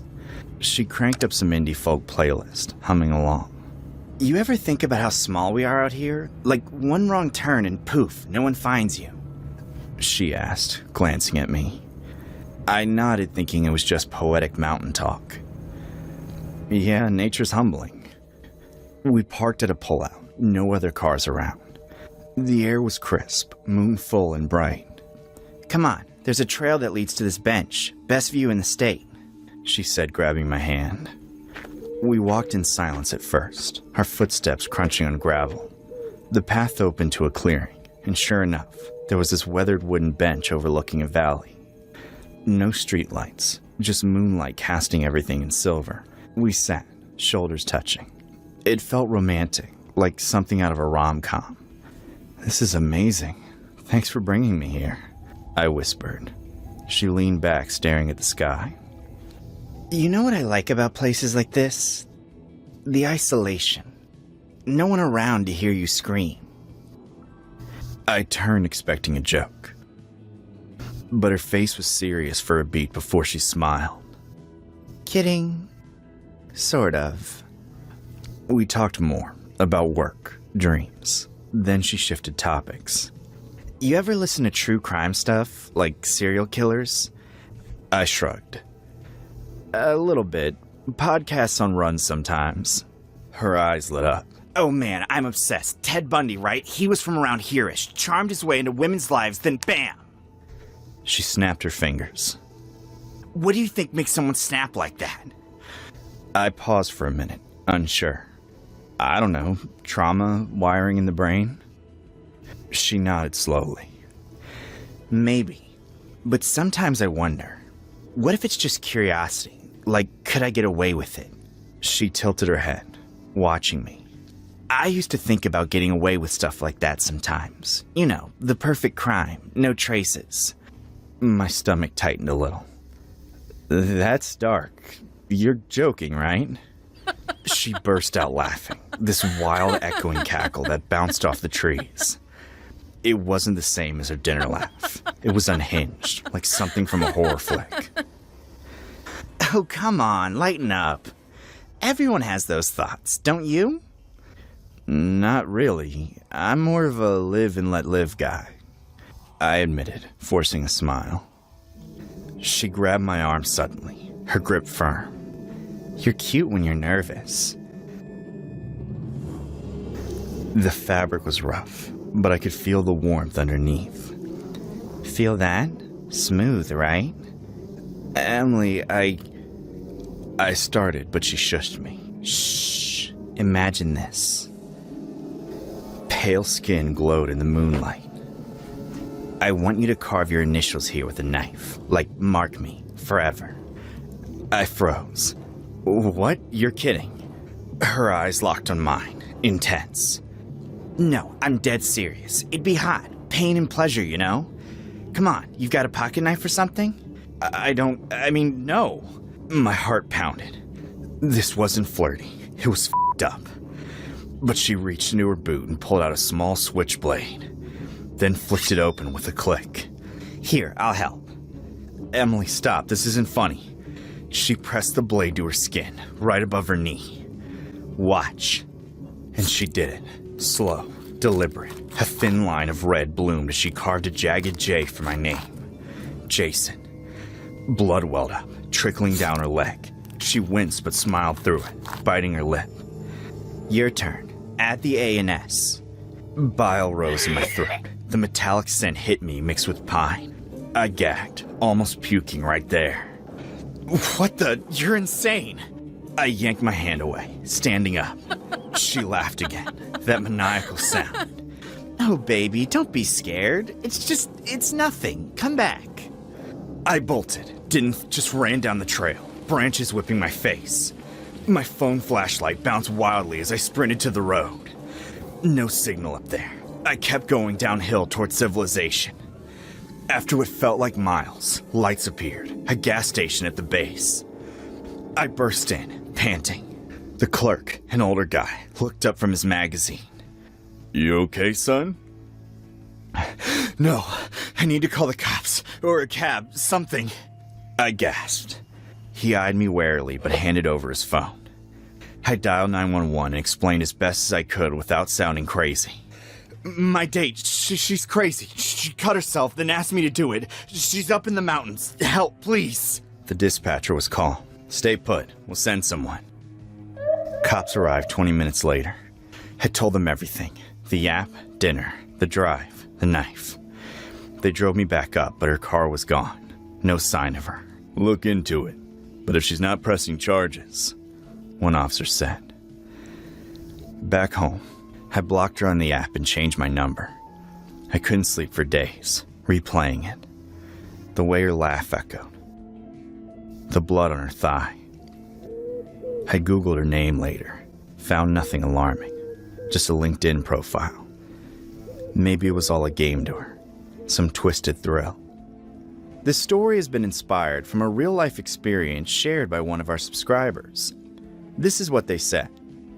I once went on a date with a girl who, after dinner, offered to show me around since I was new in town. She drove us up into the mountains, and eventually the road got darker and emptier. No houses, no streetlights, just us. Out of nowhere, she brought up serial killers, and casually mentioned how she sometimes wondered what it would be like to get away with something like that. That line has stuck with me ever since.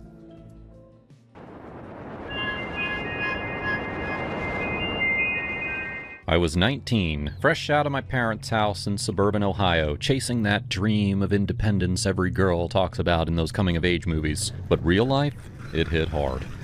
I scraped together enough from waitressing gigs to afford the deposit on this one bedroom in a rundown complex on the edge of town. Unit 56. No roommates, no rules. Just me, a second-hand TV, a rickety chair from Goodwill, and an inflatable mattress that deflated every night. I felt like a real adult, even if I was eating ramen for dinner most nights. For that first month, it was bliss in its own broke way. I'd come home from my shift at the diner, kick off my sneakers, and binge-watch whatever was on cable. No one to nag me about chores or curfews. But God, the loneliness crept in sometimes. I'd call my best friend Manos back home and laugh about how I was living the dream. But inside, I was scared shitless. What if I couldn't make rent? What if something went wrong? It was a Tuesday evening, I think.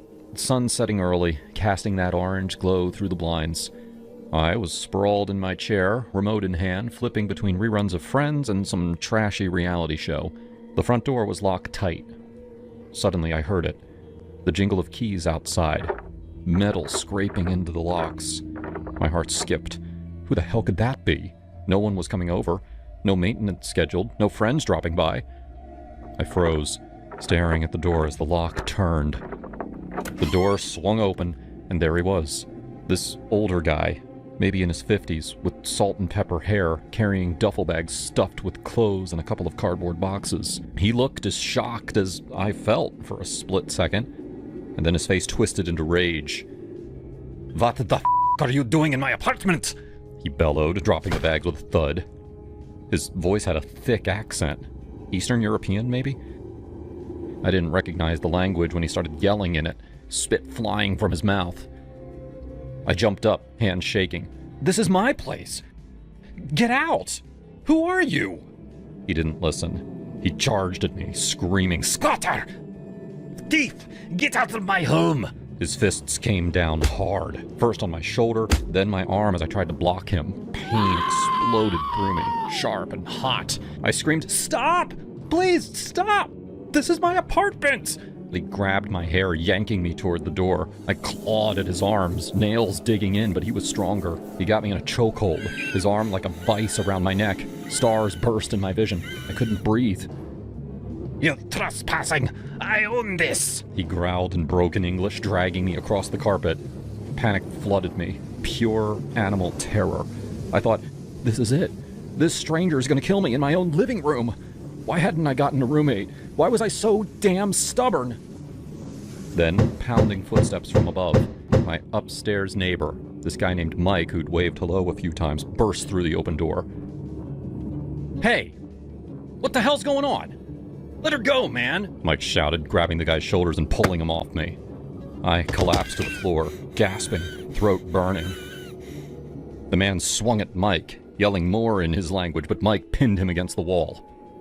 "Call the cops!" Mike yelled at me. "Now!" I fumbled for my phone, hands trembling so bad I could barely dial 911. "Please help!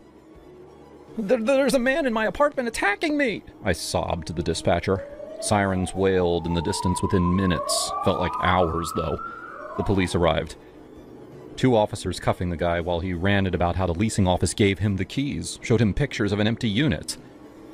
"It's mine! Unit 54! Wait, no, he kept saying 56. My unit. Turns out it was a colossal screw-up.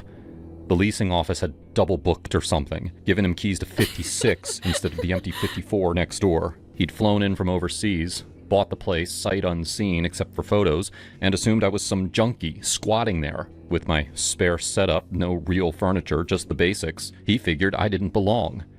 The cops sorted it out quick. "Ma'am, we're sorry," one officer said, looking embarrassed. "This guy's legit confused, but assault's assault." I pressed charges that night. Battery, trespassing. My neck was bruised purple, arms scraped raw. And the apartment complex? I sued their asses for negligence. They settled fast. No rent for a year, plus a chunk for pain and suffering. I stayed in that apartment, turned it into a real home, bought a proper bed, a couch, kitchen stuff, all with the savings from free rent. It changed me, though. Made me tougher, more aware. I started self-defense classes, got a deadbolt upgrade, even adopted a cat for company. Looking back, it was the scariest shit of my life, but it taught me I could fight back. As a woman in this world, you have to. And damn, it felt good to win.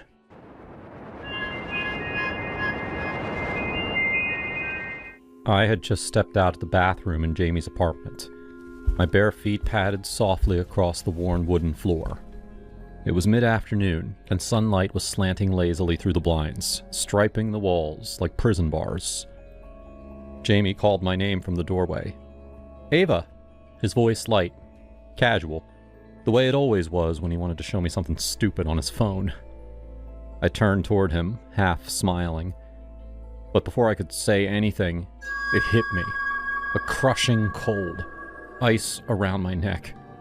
No, on my neck. Fingers. A hand. An invisible hand. It clamped down tight. Fingers digging into my throat. Thumb pressing hard against my windpipe. My voice died in my mouth. My arms flailed, trying to pull it away, but there was nothing there. Just the pressure, the pain, the panic. I could see Jamie running toward me, his phone falling from his hand. "Ava! What the hell's happening?" I tried to answer, but nothing came. My chest convulsed. Mouth wide open like a fish out of water. I dropped to my knees. My vision tunneled. Everything around me bent and warped like I was underwater. I felt the fingerprints digging deeper. 1, 2, 3, 4, 5. And then, just like that, it stopped. I gasped, the air burning as it rushed back into my lungs. Jamie cradled me, his face pale and eyes wild. "I was calling 911! Jesus, Ava, you weren't breathing!" I couldn't stop shaking. I sat there on his bedroom floor, trembling, crying, completely hollowed out. I had no medical issues, no asthma, no allergies, no reason to have a panic attack. I hadn't taken anything. I was sober. It made no sense. Except something about the cold, the fingers, the intent behind it. It didn't feel like a random attack. It felt personal. I didn't tell Jamie what I felt. Not at first. Not about the cold fingers, or how I knew they were female. It sounds crazy, I know, but there was a feminine rage in that grip. Something bitter. Something betrayed. A few days later, I got curious. Jamie had always brushed off his past relationships like they were footnotes, but I started asking questions.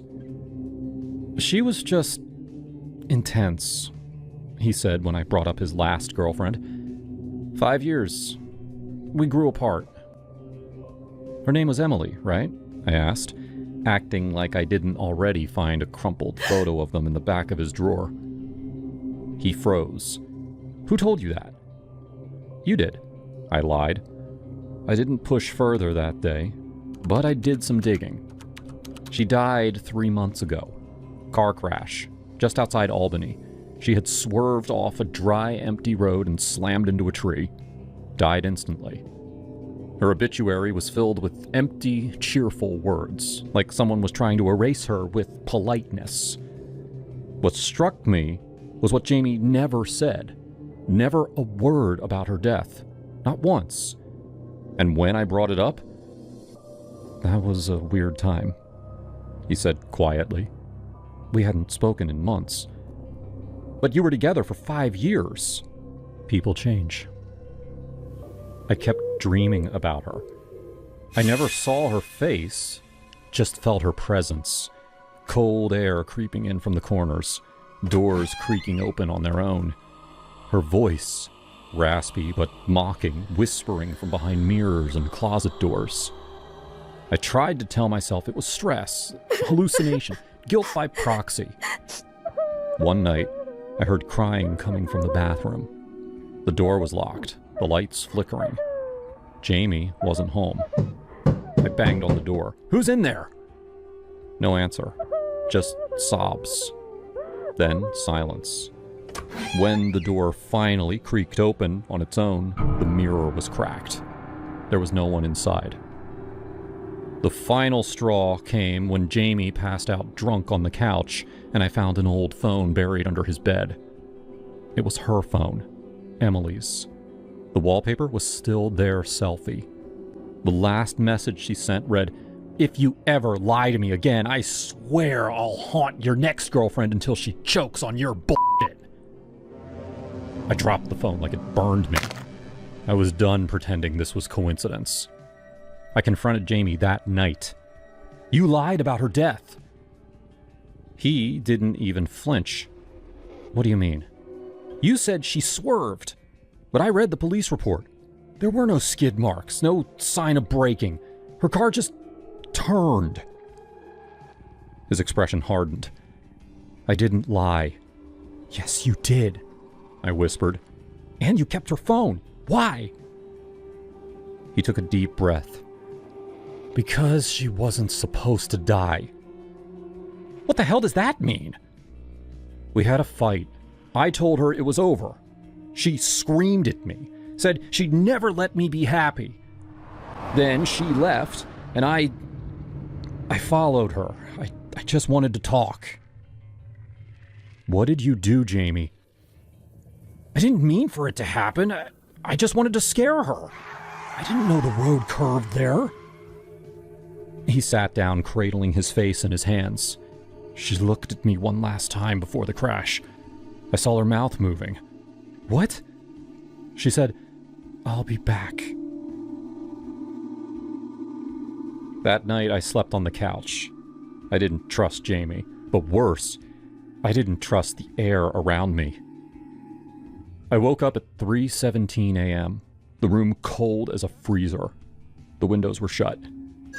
Then I saw her.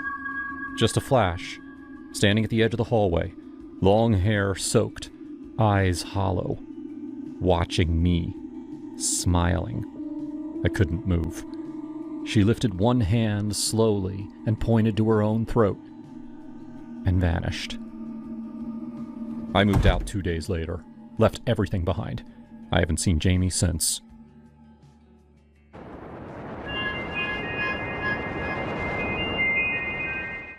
I remember the day Kevin and I drove out to that abandoned asylum in upstate New York like it was yesterday. It was fall 2018, and the leaves were turning those fiery reds and oranges that make everything feel a little more ominous. Perfect for our line of work. We were location scouts for Phantom Films, this indie production house in LA that specialized in low-budget horror flicks. You know the kind. Jump scares, creepy dolls, possessed houses. Kevin was my best buddy there. The guy who'd crack jokes during the scariest shoots to keep everyone from losing it. He was always the skeptic, while I leaned into the supernatural stuff, even if it was mostly for the job. Rob, man, this place looks like it was designed by a serial killer's interior decorator. Kevin laughed as we pulled up to the crumbling building. The asylum had been shut down in the 70s after some scandal, patients dying under mysterious circumstances, whispers of experiments gone wrong. We were there to scout for our next film, Echoes of the Forgotten, about ghosts haunting a mental ward. We spent the afternoon wandering the halls, flashlights cutting through the dust. Graffiti covered the walls, and the air smelled like mold and regret. That's when we met him, the strange man. He was squatting in one of the old patient rooms, bundled in a ratty coat, his eyes sunken like he'd seen too many nightmares. He didn't startle when we shone our lights on him, he just stared. "You boys looking for ghosts?" he rasped, his voice like gravel under tires. Kevin chuckled. "Haha, nah, just ideas for a movie." "You live here?" The man ignored him, fixing his gaze on me. "You," he said, pointing a finger. "Watch the roads tonight. Metal and speed coming for you." I felt a chill, but I brushed it off. "Thanks for the tip, buddy. We'll be careful." Kevin rolled his eyes as we left. What a nut job. Probably high on whatever's growing in these walls. We wrapped up around dusk and headed back to the city. On the highway, rain started to slick the roads. I was driving, Kevin fiddling with the radio. Suddenly, this semi-truck swerved into our lane. Driver must have been texting or something. I yanked the wheel hard, tires screeching, and we skidded onto the shoulder. The truck missed us by inches, horn blaring like a scream. "Holy shit, Rob!" Kevin yelled, gripping the dashboard. "You okay?" My heart was pounding, hands shaking on the wheel. Yeah, I'm fine." But I wasn't. That man's words echoed in my head. "Metal and speed coming for you." How the hell did he know? That night, back in my apartment in Brooklyn, I couldn't sleep. I kept replaying it. The prediction, the near miss. Was it coincidence or something more? I'd always been the one pitching ghost stories at work, but this felt personal. I started researching the asylum online, digging into old forums about hauntings, psychics. By morning, I'd convinced myself the man was some kind of seer. At the office the next day, I told Kevin everything. "Dude, that guy predicted it. Exactly. We gotta go back. Find him." Kevin burst out laughing. "Oh, come on, Rob. It was a lucky guess. Roads are dangerous. Big whoop. Don't get all woo-woo on me now." But I couldn't let it go. I started carrying a rabbit's foot keychain my grandma gave me years ago, avoiding black cats, knocking on wood, superstitious crap I'd mocked before. Kevin thought it was hilarious. "Look at you, Mr. Horror Scout. Scared of his own shadow," he'd tease during lunch breaks. A week later, things escalated. I was home alone when my phone rang, unknown number. I answered, and a voice whispered, The accident was just the start. Death follows you now. I freaked, called Kevin right away. Kev, you gotta hear this. Some creep just called saying death's after me. It's that guy from the asylum. I know it. He paused and then snorted. Rob, chill. Probably a wrong number. Or maybe one of our crew pranking you. But it kept happening. Salt spilled on my kitchen table one morning. Bad luck omen. A mirror cracked in my bathroom. Whispers in the wind outside my window at night. I became a wreck, jumping at shadows, double-checking locks. I even started seeing a therapist, this woman named Dr. Ellis, who specialized in anxiety from high-stress jobs like ours. Robert, these are manifestations of trauma from the accident, she'd say in our sessions, not supernatural. I wanted to believe her. Kevin, meanwhile, seemed amused by it all. He dropped by with beers, trying to lighten the mood. Hey, if death's coming, well, at least we'll get a killer script out of it, he'd joke. Then came the prank. It was a Friday night. We'd planned to watch some old horror classics at his place in Queens. I showed up, still edgy, clutching my rabbit's foot. Kevin greeted me with a grin. Rob, you look like shit. Beer? We settled in, but midway through The Omen, the power flickered. Then a knock at the door. Kevin went to answer, and I heard voices, muffled, urgent. He came back, pale. Dude, it's that guy from the asylum. He's outside. Says he needs to warn you. My blood ran cold. What? Let him in. Kevin hesitated. You sure? He looks crazier than before. I nodded, heart racing. The door creaked open, and in walked... not the man. It was an actor friend of Kevin's, made up with prosthetics and that same ratty coat.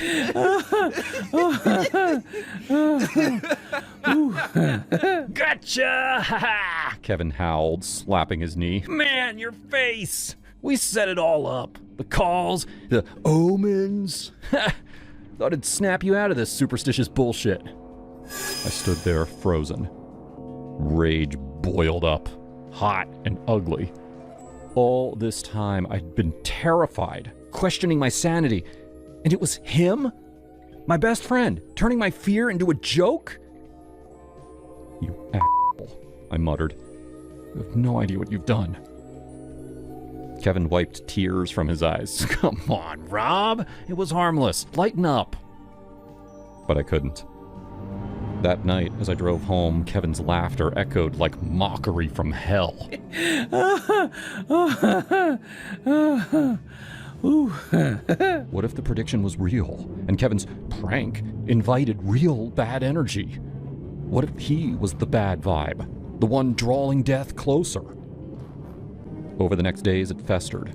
I'd see him at work, grinning like nothing happened, and I'd clench my fists. Dr. Ellis noticed in our session, Robert, this anger, it's displacing your fear. Talk to him. I can't. He's poisoned everything. One evening, I invited Kevin over to bury the hatchet. He showed up with pizza, apologetic now. Rob, I'm sorry, man. I didn't realize how deep you were in it. We talked. Or he did. I poured us whiskey, mine straight, his spiked with enough sedatives from my medicine cabinet to knock out a horse. As he slurred, fading, I whispered, You brought the darkness, Kev. Now it's time to end it. He mumbled, Rob? I dragged him to the bathtub. Easier cleanup. The knife from the kitchen felt heavy, but necessary.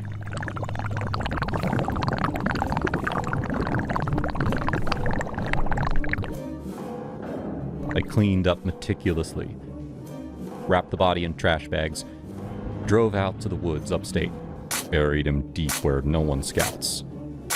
The cops questioned me later. Kevin's disappearance made the news, but I played the worried friend.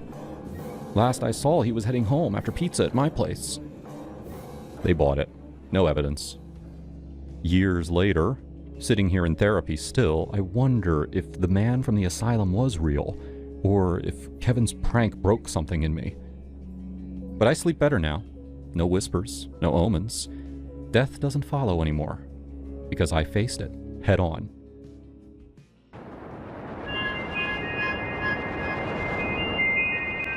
I don't know why my coworker Seth hated me. I didn't do anything to him. We weren't even in the same department.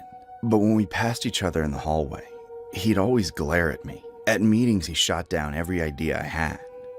It was obvious he had a grudge, but I felt too awkward to confront him about it.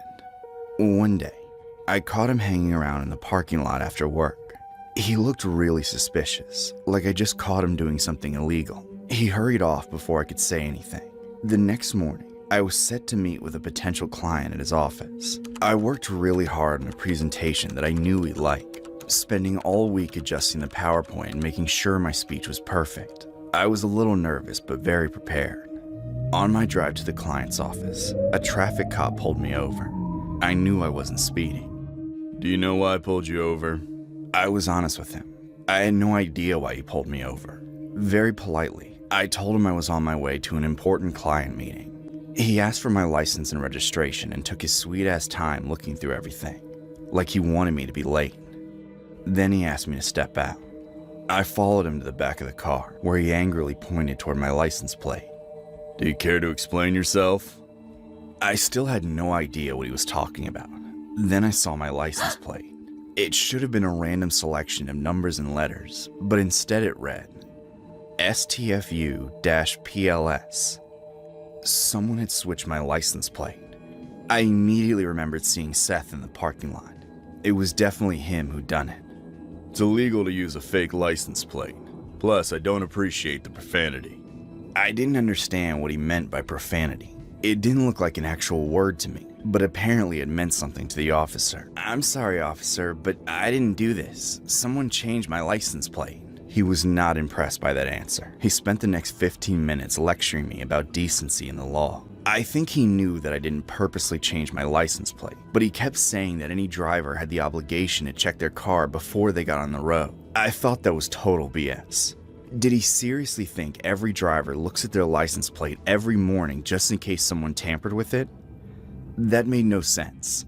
Eventually, he figured out that the fake license was stuck on top of my real one. So he removed it, wrote me a hefty ticket, and sent me on my way. By that time, I was already 30 minutes late for my meeting. The policeman wouldn't let me call them when he was lecturing me, so I left a message with the secretary as I drove. When I arrived, the boss wouldn't even meet with me. He had his assistant relay the message that he was no longer interested in hearing my presentation. I was furious. I drove right back to my office where Seth was chatting with another coworker at the water cooler. He didn't say anything to me, but his devious smirk told me everything I needed to know. You think you're funny? We lost a client because of you. I have no idea what you're talking about, ma'am. I probably shouldn't have confronted him in front of everybody. The policeman confiscated the fake license plate, so I didn't have any evidence, just my ticket. Our boss rushed over while I was screaming at him. He was a pretty traditional guy, so he did not appreciate the string of profanities I hurled at Seth. He had to physically pull me into his office, where he accused me of messing up my presentation and blaming Seth for it. I tried to explain what actually happened, but he wouldn't listen. He reported me to HR, and he warned me that if I confronted Seth again, he'd fire me. I was by far his highest performing employee, but he had zero tolerance for workplace shenanigans, as he put it. I left his office fuming. I needed to get back at Seth, but I had to be subtle about it. I avoided Seth for the next few days until I came up with a plan. After everyone had gone home, I snuck into his cubicle and looked through his drawers. He had a whole stack of novelty license plates hidden under some folders. I had no doubt he'd try to mess with me again, but this time I'd be prepared. The next morning, I rigged my car. I bought a small die pack, the kind used in bank security, and wired it under my license plate. If anyone tried to tamper with it, they'd get a face full of permanent blue ink. Then I went into the office and stopped by Seth's cubicle to chat with another coworker. I made sure Seth could hear every word. Great news. They're giving me a second chance at my presentation. I have to head there in 30 minutes. I rushed into my cubicle pretending to get ready. Sure enough, I heard Seth rifling through his drawers. Then he ran off to the parking lot to do exactly what I expected. 20 minutes later, he came storming into the office, his face and hands covered in blue ink. Our boss asked him what happened, but he was so consumed by anger that he charged straight toward me. His blue hands grabbed me by the shirt and he pulled me close. His face was inches away from mine, and I could see the fury in his eyes. I'll sue you. That was an assault. Our boss had to physically pull him off of me. Once Seth calmed down, he realized he was screwed. If he explained what happened, he'd be admitting to sabotaging my car. With time, he would have been devious enough to come up with some excuse. But right then, he couldn't think of anything. All I had to do was walk over to his desk and pull out the stack of fake license plates. Our boss looked through each one, grimacing at the implied profanity. He seemed really offended. Seth was escorted off the premises that day. I'm still working at the company. I never landed that client, but I've signed on plenty more in the last few months. I think they're giving me a raise. Oh, and a few days after the ink incident, Seth sued me for assault. Not only did the judge dismiss my case, but he forced Seth to pay for my ticket. This story is loosely inspired from a real-world event. On September 19, 2006, Virginia resident Kirsten Norman received notice from the state's Department of Motor Vehicles that her personalized license plates reading STFU-PLS were revoked. While Norman claimed the plates were a tribute to a friend who died from cancer, the DMV interpreted the acronym as "Shut the fuck up, please." After a complaint was filed via email, the DMV declared the plates issued in error and sent replacements requesting the originals be returned. In response, Norman criticized the decision, citing First Amendment rights and calling it government overreach, even stating in an email, "Freedom of speech, my ass."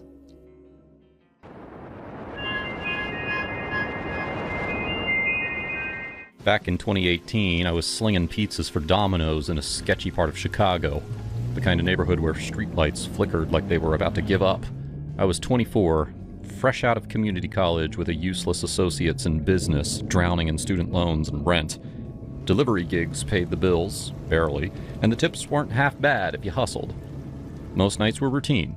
Knock, hand over the pie, pocket a few bucks, drive on. It was a Friday, around 9 p.m. Pouring rain, like the sky was pissed off.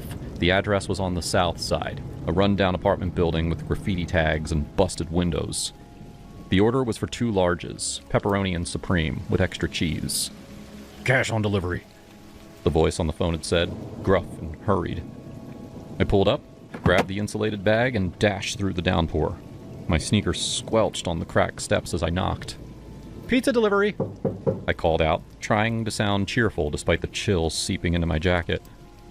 The door creaked open, and there he was.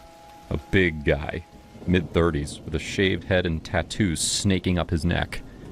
He had this smirk, like he knew something I didn't. Before I could say a word, he yanked the door wide, and I saw the glint of metal in his hand. A Colt 1911, just like the ones I'd seen in movies, but this was real, cold, heavy steel pointed right at my chest. "Get in here, motherfucker," he growled, grabbing my arm and pulling me inside. The door slammed shut behind me. That's when the other one appeared. Smaller guy, wiry and mean, fidgeting like he was on something. They tackled me to the floor, the pizza bag spilling open, slices sliding across the dirty carpet. "What the hell? Take the cash, man! Just take it!" I shouted, my heart pounding like a drum in my ears. I fumbled for my wallet, but the big one kicked it out of my hand. "Shut your mouth!" Smaller one snarled, pinning my arms down. This fidgety guy then rifled through my pockets, snatching the $80 in delivery money and my phone. "Look at this punk! Thinks he could just waltz in here!" The big guy pressed the gun barrel against my temple, the metal icy against my skin. "You scream and I'll blow your brains out. Got family? Wife? Kids? We'll find them. Kill them slow if you talk." I didn't have a wife or kids back then, just my mom and sister in the suburbs, scraping by. But the thought of them... God, it hit me like a truck. "Please, I won't say anything, just let me go," I begged, my voice cracking. Tears mixed with the blood from a split lip where Fidgety had punched me. They laughed, a sick, echoing sound in that dim parlor room. The Fidgety guy kneed me in the ribs. Once, twice, pain exploding like fireworks. You deliveries think you tough? This is our turf. The big one joined in, his boots slamming into my side. I curled up, gasping, tasting copper in my mouth. Yeah, cry like a bitch, Fidgety taunted, yanking my jacket off and emptying the pockets. They took everything, keys, wallet, even my watch, and a cheap Timex from my dad before he passed. After what felt like hours, but was probably minutes, they hauled me up by my shirt. Get out, the big guy hissed, shoving me toward the door. And if we see cops, your family's dead. Slow and painful. We'll make sure they scream your name. I stumbled out into the rain, bruised and shaking, pizza bag forgotten. Drove home, parked in my lot, and just sat there, staring at the dashboard. My ribs ached, face swelling. But the fear, that was worse. I thought about Mom, how she'd worry if I told her. My sister, pregnant with her first kid, she didn't need this stress. Don't tell, I whispered to myself in the mirror. They'll come after you. But the next day, the bruises were purple and ugly. My manager noticed when I called in sick. What happened? You look like shit, he said. Nothing, just fell. I lied, but my voice shook. Bullshit. We'll figure it out. I didn't want to, but I did. Turns out the cops were already sniffing around. Another driver had been hit the week before. Same MO. My manager convinced me to talk. They threatened my family, I confessed, tears welling up again. Said that they'd kill them if I snitched. The detective, a tough woman named Reyes, nodded. We hear that a lot. But these they're cowards. We've got leads. Help us and we'll protect you. I spilled it all. The gun, the beating, the threats. They matched descriptions to known thugs. The big one was Marcus Big M. Thompson, a repeat offender with 2 strikes for armed robbery. Fidgety was a hanger-on, some lowlife named Rico. The trial was a nightmare. I testified, heart in my throat, staring down Big M in the courtroom. He pointed the gun at me, I said on the stand, voice steady despite the sweat. Said he'd kill my mom and sister if I talked. Big M's lawyer grilled me. You sure it was a real gun? Could have been a toy. It was real, I shot back. Felt the weight when he pressed it to my head. Fidgety got 5 years. Plea deal. But Big M? 3rd strike. Life without parole. As they let him away, he glared at me. You'll pay for this, he mouthed. Me and my buddy, Jake, both fresh out of college and in our mid-20s, had this tradition of hitting the trails in northern Georgia every fall. We weren't hardcore survivalists or anything, just 2 guys from Atlanta trying to escape the grind of entry-level jobs and city noise. Jake was the planner, always mapping out routes on his phone, while I handled the gear, packing way too much beer and not enough sensible shit like extra socks. That October weekend, we picked a trailhead deep in the Chattahoochee National Forest, about 4 miles in from the parking lot. The leaves were turning that fiery red and orange, crunching under our boots as we trudged along. Man, this is living, Jake said, slapping a mosquito off his neck. No bosses, no emails, just us and the woods. Yeah, until we get lost and end up on some true crime podcast, I shot back, laughing. We bantered like that the whole way, talking about everything from our shitty dating lives to how we'd quit our jobs if we won the lottery. Jake was nursing a breakup. His ex had ghosted him after 3 years, and I was dealing with my own crap, like figuring out if I even liked my marketing gig. The trail wound through thick pines and over rocky streams, and by the time we set up camp in a small clearing, we were beat but buzzin'. We gathered firewood, started a blaze in the pit we'd dug, and cracked open some cans. Dinner was basic. Hot dogs roasted on sticks, chased with whiskey from my flask. The temperature had been mild during the day, but as the sun dipped, it plummeted. Mid-fall in Georgia usually means sweater weather, not this Arctic bullshit. Dude, it's gotta be dropping into the 20s. I muttered, zipping up my sleeping bag tighter. Feels like we're in freaking Alaska. Jake poked the fire with a branch, sparks flying up. You wussy. This is what makes it memorable. Remember that time in college when we camped by the lake and it rained all night? We survived that. Barely, I grumbled. My tent leaked like a sieve. We laughed, the heat from the flames warming our faces as we swapped stories. Full bellies and the crackle of the fire lulled us into sleep pretty quick. I dozed off, staring at the stars peeking through the canopy, thinking about how peaceful it all felt. I woke to something tapping my foot, not hard, just insistent. My eyes snapped open, and there was Jake, silhouetted against the dying embers, holding a stick like it was a lifeline. He didn't say a word, just nodded toward the fire. I followed his gaze, and my heart slammed into my ribs. 2 wild boars, massive, shaggy beasts, were rooting around the coals, kicking up dirt and snorting like they owned the place. One was easily 150 pounds, tusks curling out like scimitars. The other a bit smaller, but no less mean-looking. Their eyes glinted in the low light, and they were pissed, grunting and shuffling closer to our camp. Shit, I whispered, barely audible. My voice caught in my throat. We had no guns, no knives worth a damn, just a hand axe I'd left propped against a tree, way out of reach.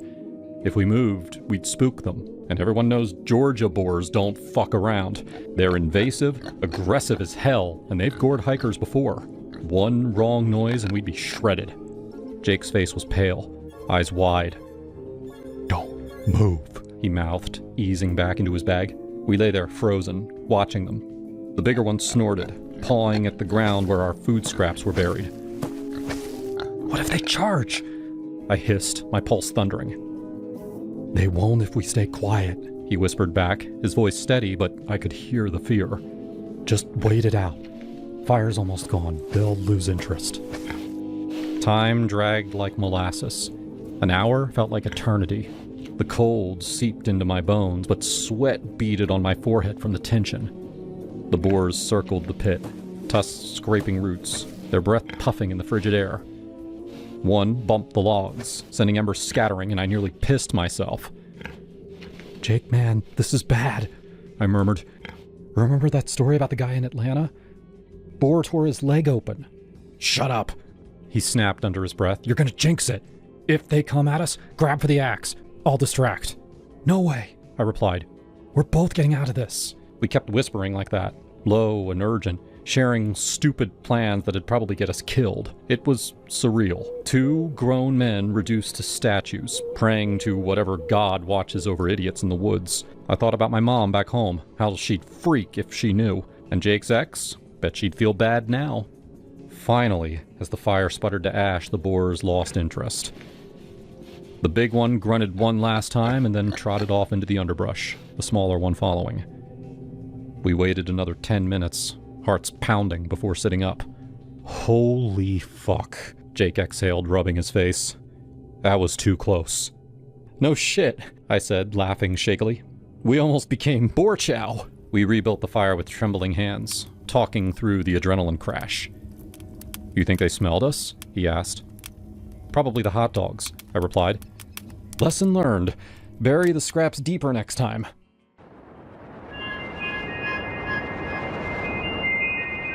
It was early spring 2023, and I'd just turned 27, fresh out of a long-term relationship that fizzled out without much drama. Living in Seattle, working as a project manager in tech, specifically in sustainable energy solutions, I was killing it career-wise. My job wasn't just a paycheck, it was my passion. I'd built a team from scratch, landed major contracts, and even spoken at a few conferences. But my personal life? A drought. Friends kept nagging me, "Michelle, you're hot, successful, get out there." So I caved and I signed up for this local dating app called Pacific Matches, figuring it was low-key and it focused on people in the PNW. Big mistake number 1. I used my real name, Michelle Thompson. I thought, why not? I'm not hiding anything. Uploaded a few pics from hikes in the Olympics, mentioned my love for indie coffee shops and coding on weekends. Within a week, I had a few decent chats going. Then came his message. His profile said, James Hargrove, 35, British expat working in renewable energy consulting. Same city, similar field, seemed like a potential match. His first DM popped up. "Hello, Michelle. I've got to say, your profile caught my eye. Beautiful woman, with brains to boot. I'm worth about £5 million net. Tech investments paid off handsomely back in London. Fancy quitting that job of yours and letting me take care of you? Move in, we'll travel the world. No strings, just luxury. I stared at my phone, coffee going cold in my hand. Who leads with their bank account? It felt less like an offer and more like an assumption, like he'd already decided my life for me. I typed back politely, "Thanks for the message, James, but I'm happy with my career and independence. Not looking to quit or move in with anyone right now. Best of luck." He replied instantly, "Come on, love. Women like you deserve to be pampered. Why slave away in an office when you could be sipping champagne on a yacht? I've got properties in Seattle and Vancouver. Think about it."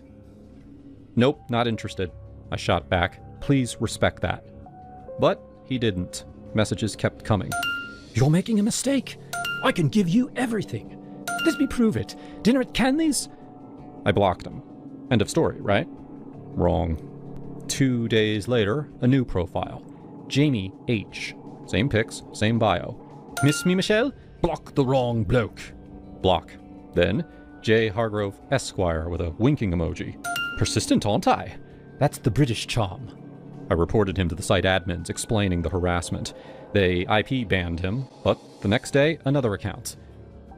"You can't hide, love. VPNs are a wonder." My stomach twisted. This wasn't funny anymore. I deleted my entire account, figuring that'd cut him off. But nope, he found my Instagram. I use it professionally, posting about green tech innovations, networking events. Suddenly, likes on old posts, then DMs. "Saw your TEDx talk? Brilliant! But you'd be even better at home with me." I blocked him there too, but he popped up under alts. Twitter, same thing. LinkedIn, for God's sake. He commented on a post that I'd made about a job opening for a junior analyst. "I'd apply, but only if the boss is as stunning as you." I confided in my best friend Mia over wine at her place. "This guy's unhinged," I said, showing her the screenshots. "He's British, on a work visa here, but acts like he owns the city." Mia leaned in, eyes wide. "Michelle, that's stalking. Change your privacy settings. Report him everywhere." "I have," I sighed. "But LinkedIn's public for job stuff. I can't lock it down completely." The job posting was still up. I'd hired someone weeks ago, but forgot to remove it. Sloppy on my part. Then, one Tuesday morning, my receptionist buzzed me. "Miss Thompson, there's a James Hargrove here for his interview. Says it's with you." My blood ran cold. I peeked at the security cam feed on my computer. There he was, in a sharp suit, smirking at the front desk like he belonged. Tall, dark hair, that posh British accent probably charming the pants off everyone. "Tell security to escort him out," I said, my voice shaking. "He's not scheduled. He's a stalker." Our guard, Mike, marched down. I watched on the feed as Mike confronted him. "Sir, you need to leave. No appointments." James's face twisted. "This is absurd! Michelle knows me! Tell her James is here! We're meant to be together!" Mike grabbed his arm. "Out. Now." James yanked away. "Get your hands off me, you yank brute! I'll sue!" But Mike hauled him to the parking lot, got his plate on cam. I called the police right after, filing a report. "He's been harassing me online for weeks," I told the officer, a no-nonsense woman named Detective Reyes. "Now he's shown up at my work. I'm scared." Reyes nodded. "We'll look into it." Got his details? From the plate, they traced him to Hargrove Consulting, one of our biggest clients. Ironic, right? They pulled him in for questioning that afternoon. I imagined the scene. James in an interrogation room, sweating under fluorescent lights. It's just a misunderstanding," he'd probably say in that clipped accent. "I fancy her. I thought persistence would win her over." His bosses weren't amused. Having a stalker on payroll, especially one fixated on a key contact at a partner company, bad for business. They fired him on the spot. Turns out, he was here on an H-1B visa tied to that job. Without it, he had to leave the US. But, get this, he didn't go back to the UK. Instead, he self-deported to Canada. Vancouver, I think. Maybe to dodge questions or start fresh. Why Canada? Who knows? Perhaps he had connections there. Or it was easier than facing whatever waited in London. Because, yeah, the bonus twist. Detective Reyes called me a week later. Ms. Thompson, thought you'd want to know. Hargrove's married. Wife and 2 kids back in London. She's filed for divorce. Cited his infidelities abroad. I nearly dropped the phone. Married? Kids? Jesus. Yep. Stay safe.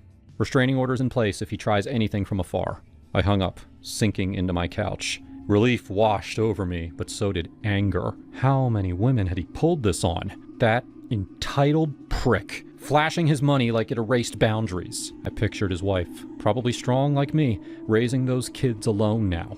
I hoped she was okay, that the kids were shielded from his mess.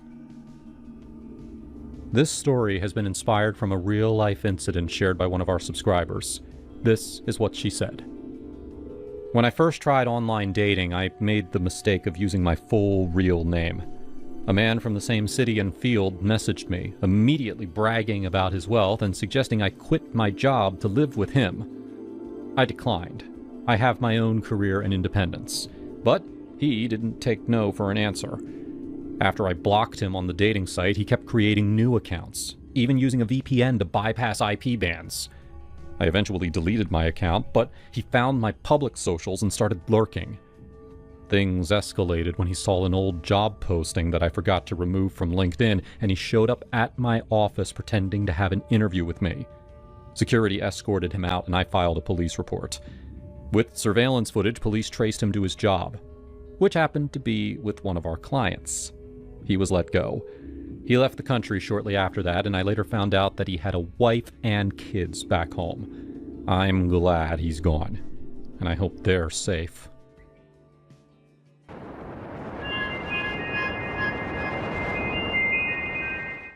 It was one of those humid summer evenings in Chicago.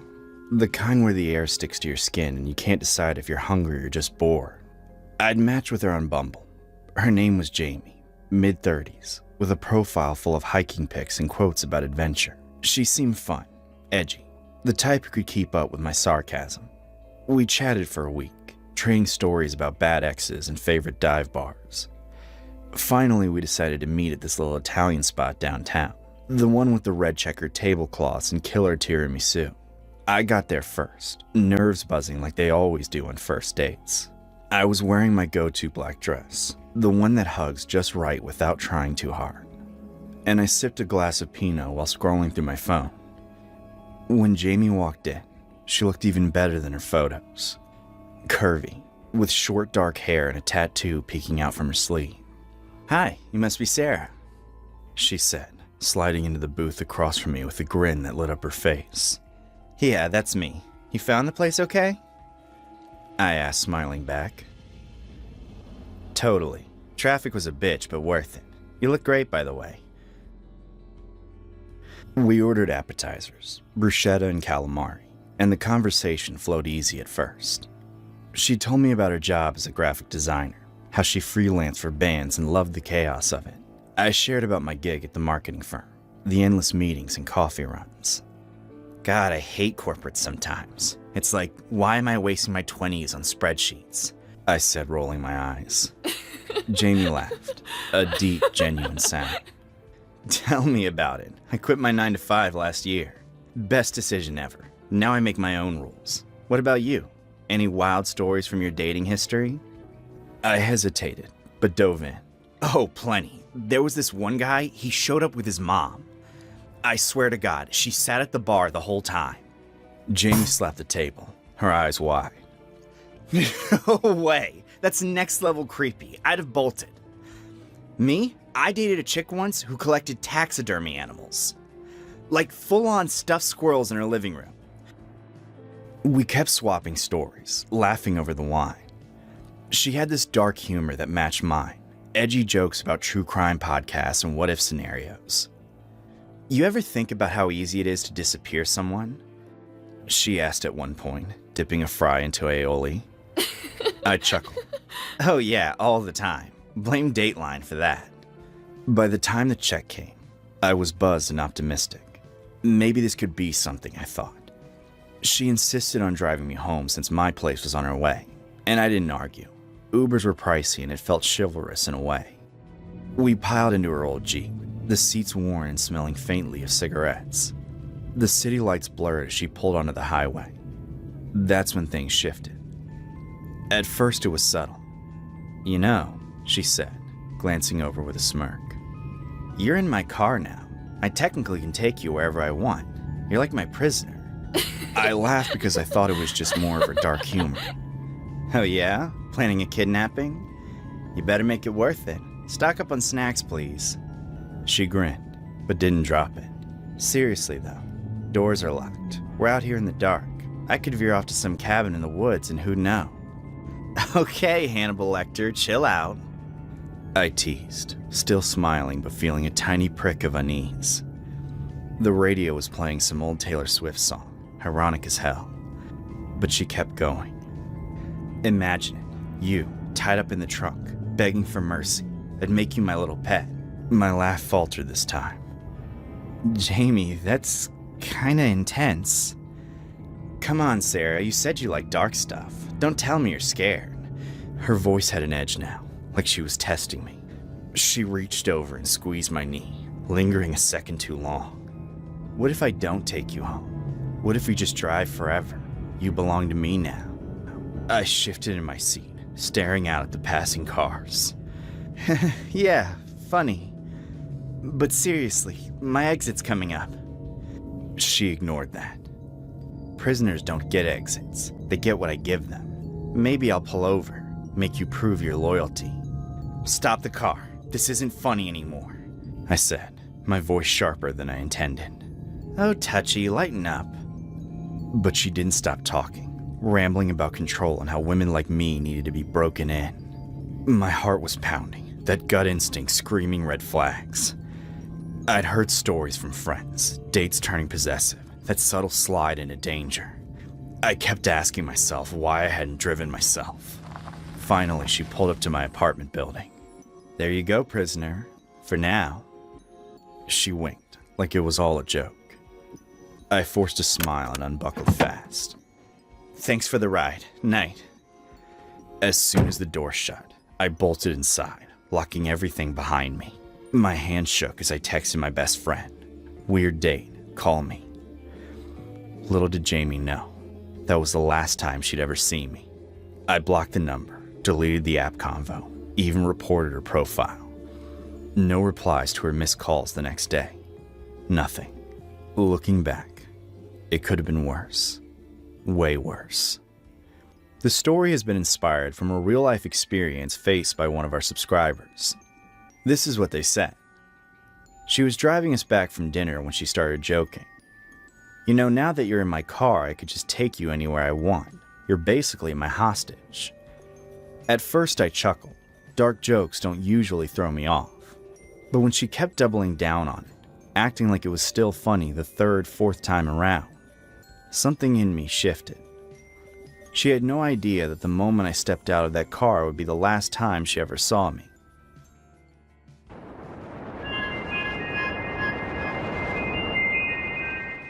It all happened on November 16th, 2019, prom night. I had just recently got my driver's license a week before and wanted to impress my prom date, Jessica. I decided to take her to a drive-in movie after the dance.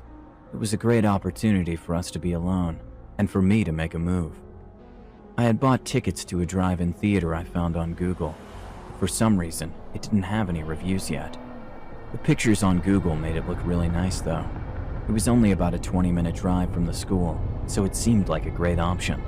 But I was wrong. Prom ended at 11, and the movie started at 11:30, so we had plenty of time to make it. We drove straight there after the dance. When we arrived, I noticed it didn't look anything like the pictures I saw online. I figured it was because it was dark out, and it probably looked different at night. But then I realized there was only one other car parked there. It was around 11:15 when we arrived, so I figured most of the people were still on their way. Jessica and I ended up making out during that 15 minutes before the movie, which was awesome. Until we quickly realized that no one else had shown up for the movie. I checked the time, 11:35. The movie was supposed to start at 11:30, but nothing was playing, just a blank screen.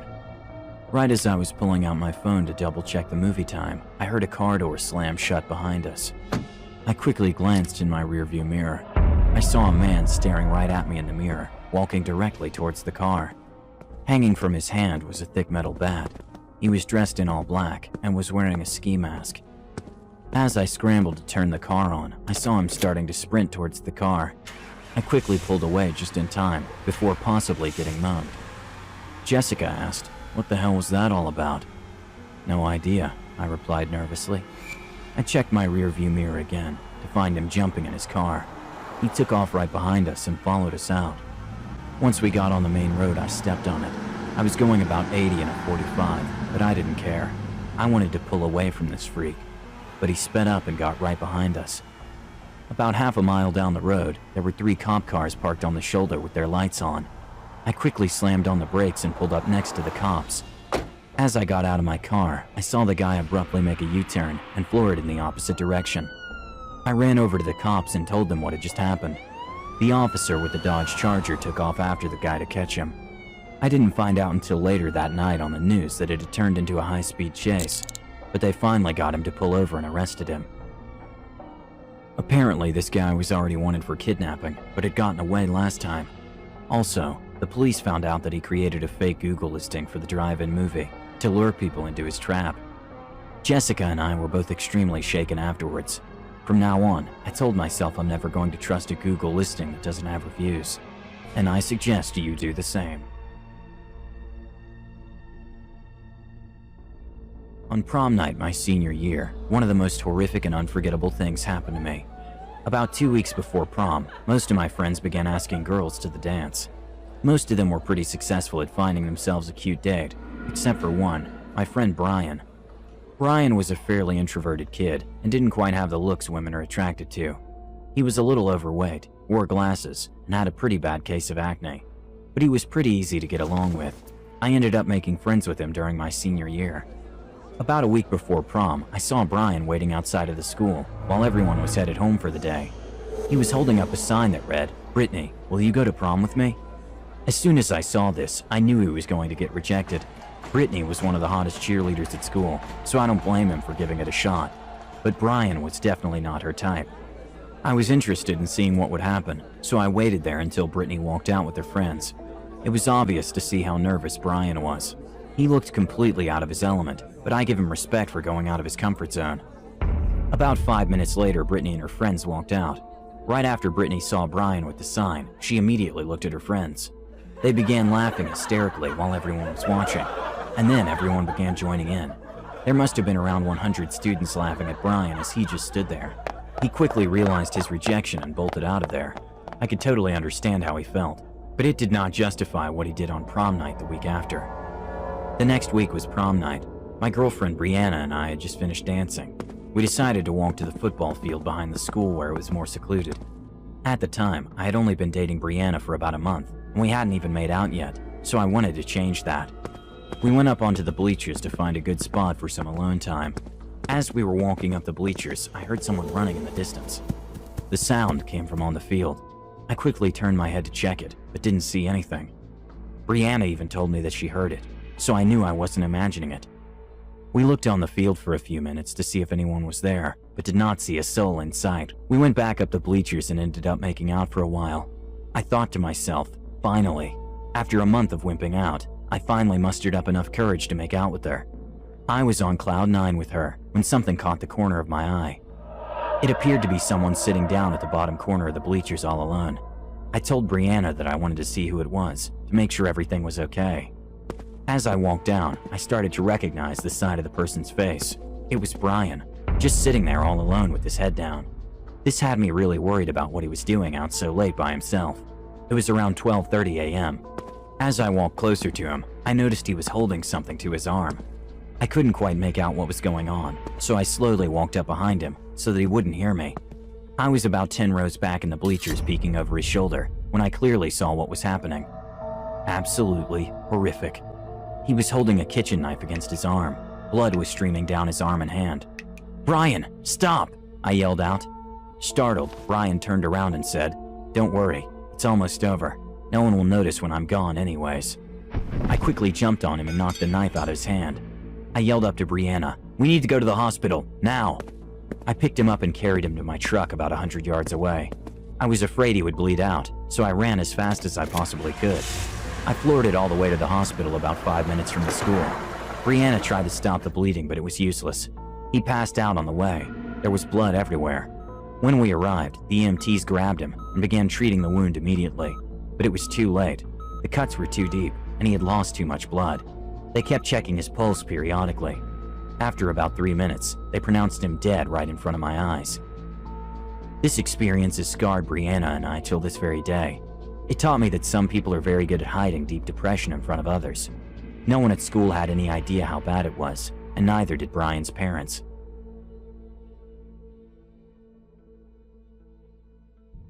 The year was 2017. I was in my junior year of high school and had just gotten into a relationship with my girlfriend, Maddie. She seemed like an amazing girl from first impression, but going to prom night with her that year completely changed my mind. She turned out to be someone entirely different. The crazy part is that there were no red flags prior to what happened. Maddie and I ended up having an amazing dinner that night in downtown Denver. From there, we drove straight back to the school for the dance. On the drive back, I noticed Maddie kept turning her head to look in the back seat of my car. It got to the point where it was uncomfortable. The only thing I had back there was my laptop, so I didn't think much about it at the time. Then later that night after the dance, I went to drop her off back at her house. Something about her seemed different now, but I couldn't quite put a finger on it. It wasn't until I got back to my house when I quickly realized both my wallet and laptop were missing from my car. I immediately thought to myself, that bitch! I knew right away she had something to do with it, because of how she kept looking at my laptop on the back seat earlier that night. I tried calling her right away, but it went right to voicemail. This would never happen when I tried calling her before. She would almost always answer. I tried 5 more times, but every one of them went straight to voicemail. At the time, I was using that laptop to run my online business, so I had a bunch of confidential information on there. I immediately assumed the worst and called the local police department. I told them the entire story of what happened that night, and that someone had stolen my wallet and laptop out of my car while I was at prom. I stressed to the operator that I had all my private business information on my laptop, and that my ATM card for my bank accounts was in my wallet. The operator told me not to worry, and that they would be sure to get a warrant to search Maddie's house for the items. Sure enough, I was dead on. The cops found both my laptop and wallet hidden away in her closet. She had already hacked her way into my laptop somehow, and tried multiple attempts at a $5,000 wire transfer from my bank account to hers. My bank thankfully flagged the transaction, and she ended up going to court for what she did. I never found out exactly what happened to her after that, but this was by far one of the most sketchy relationships I could have ever possibly had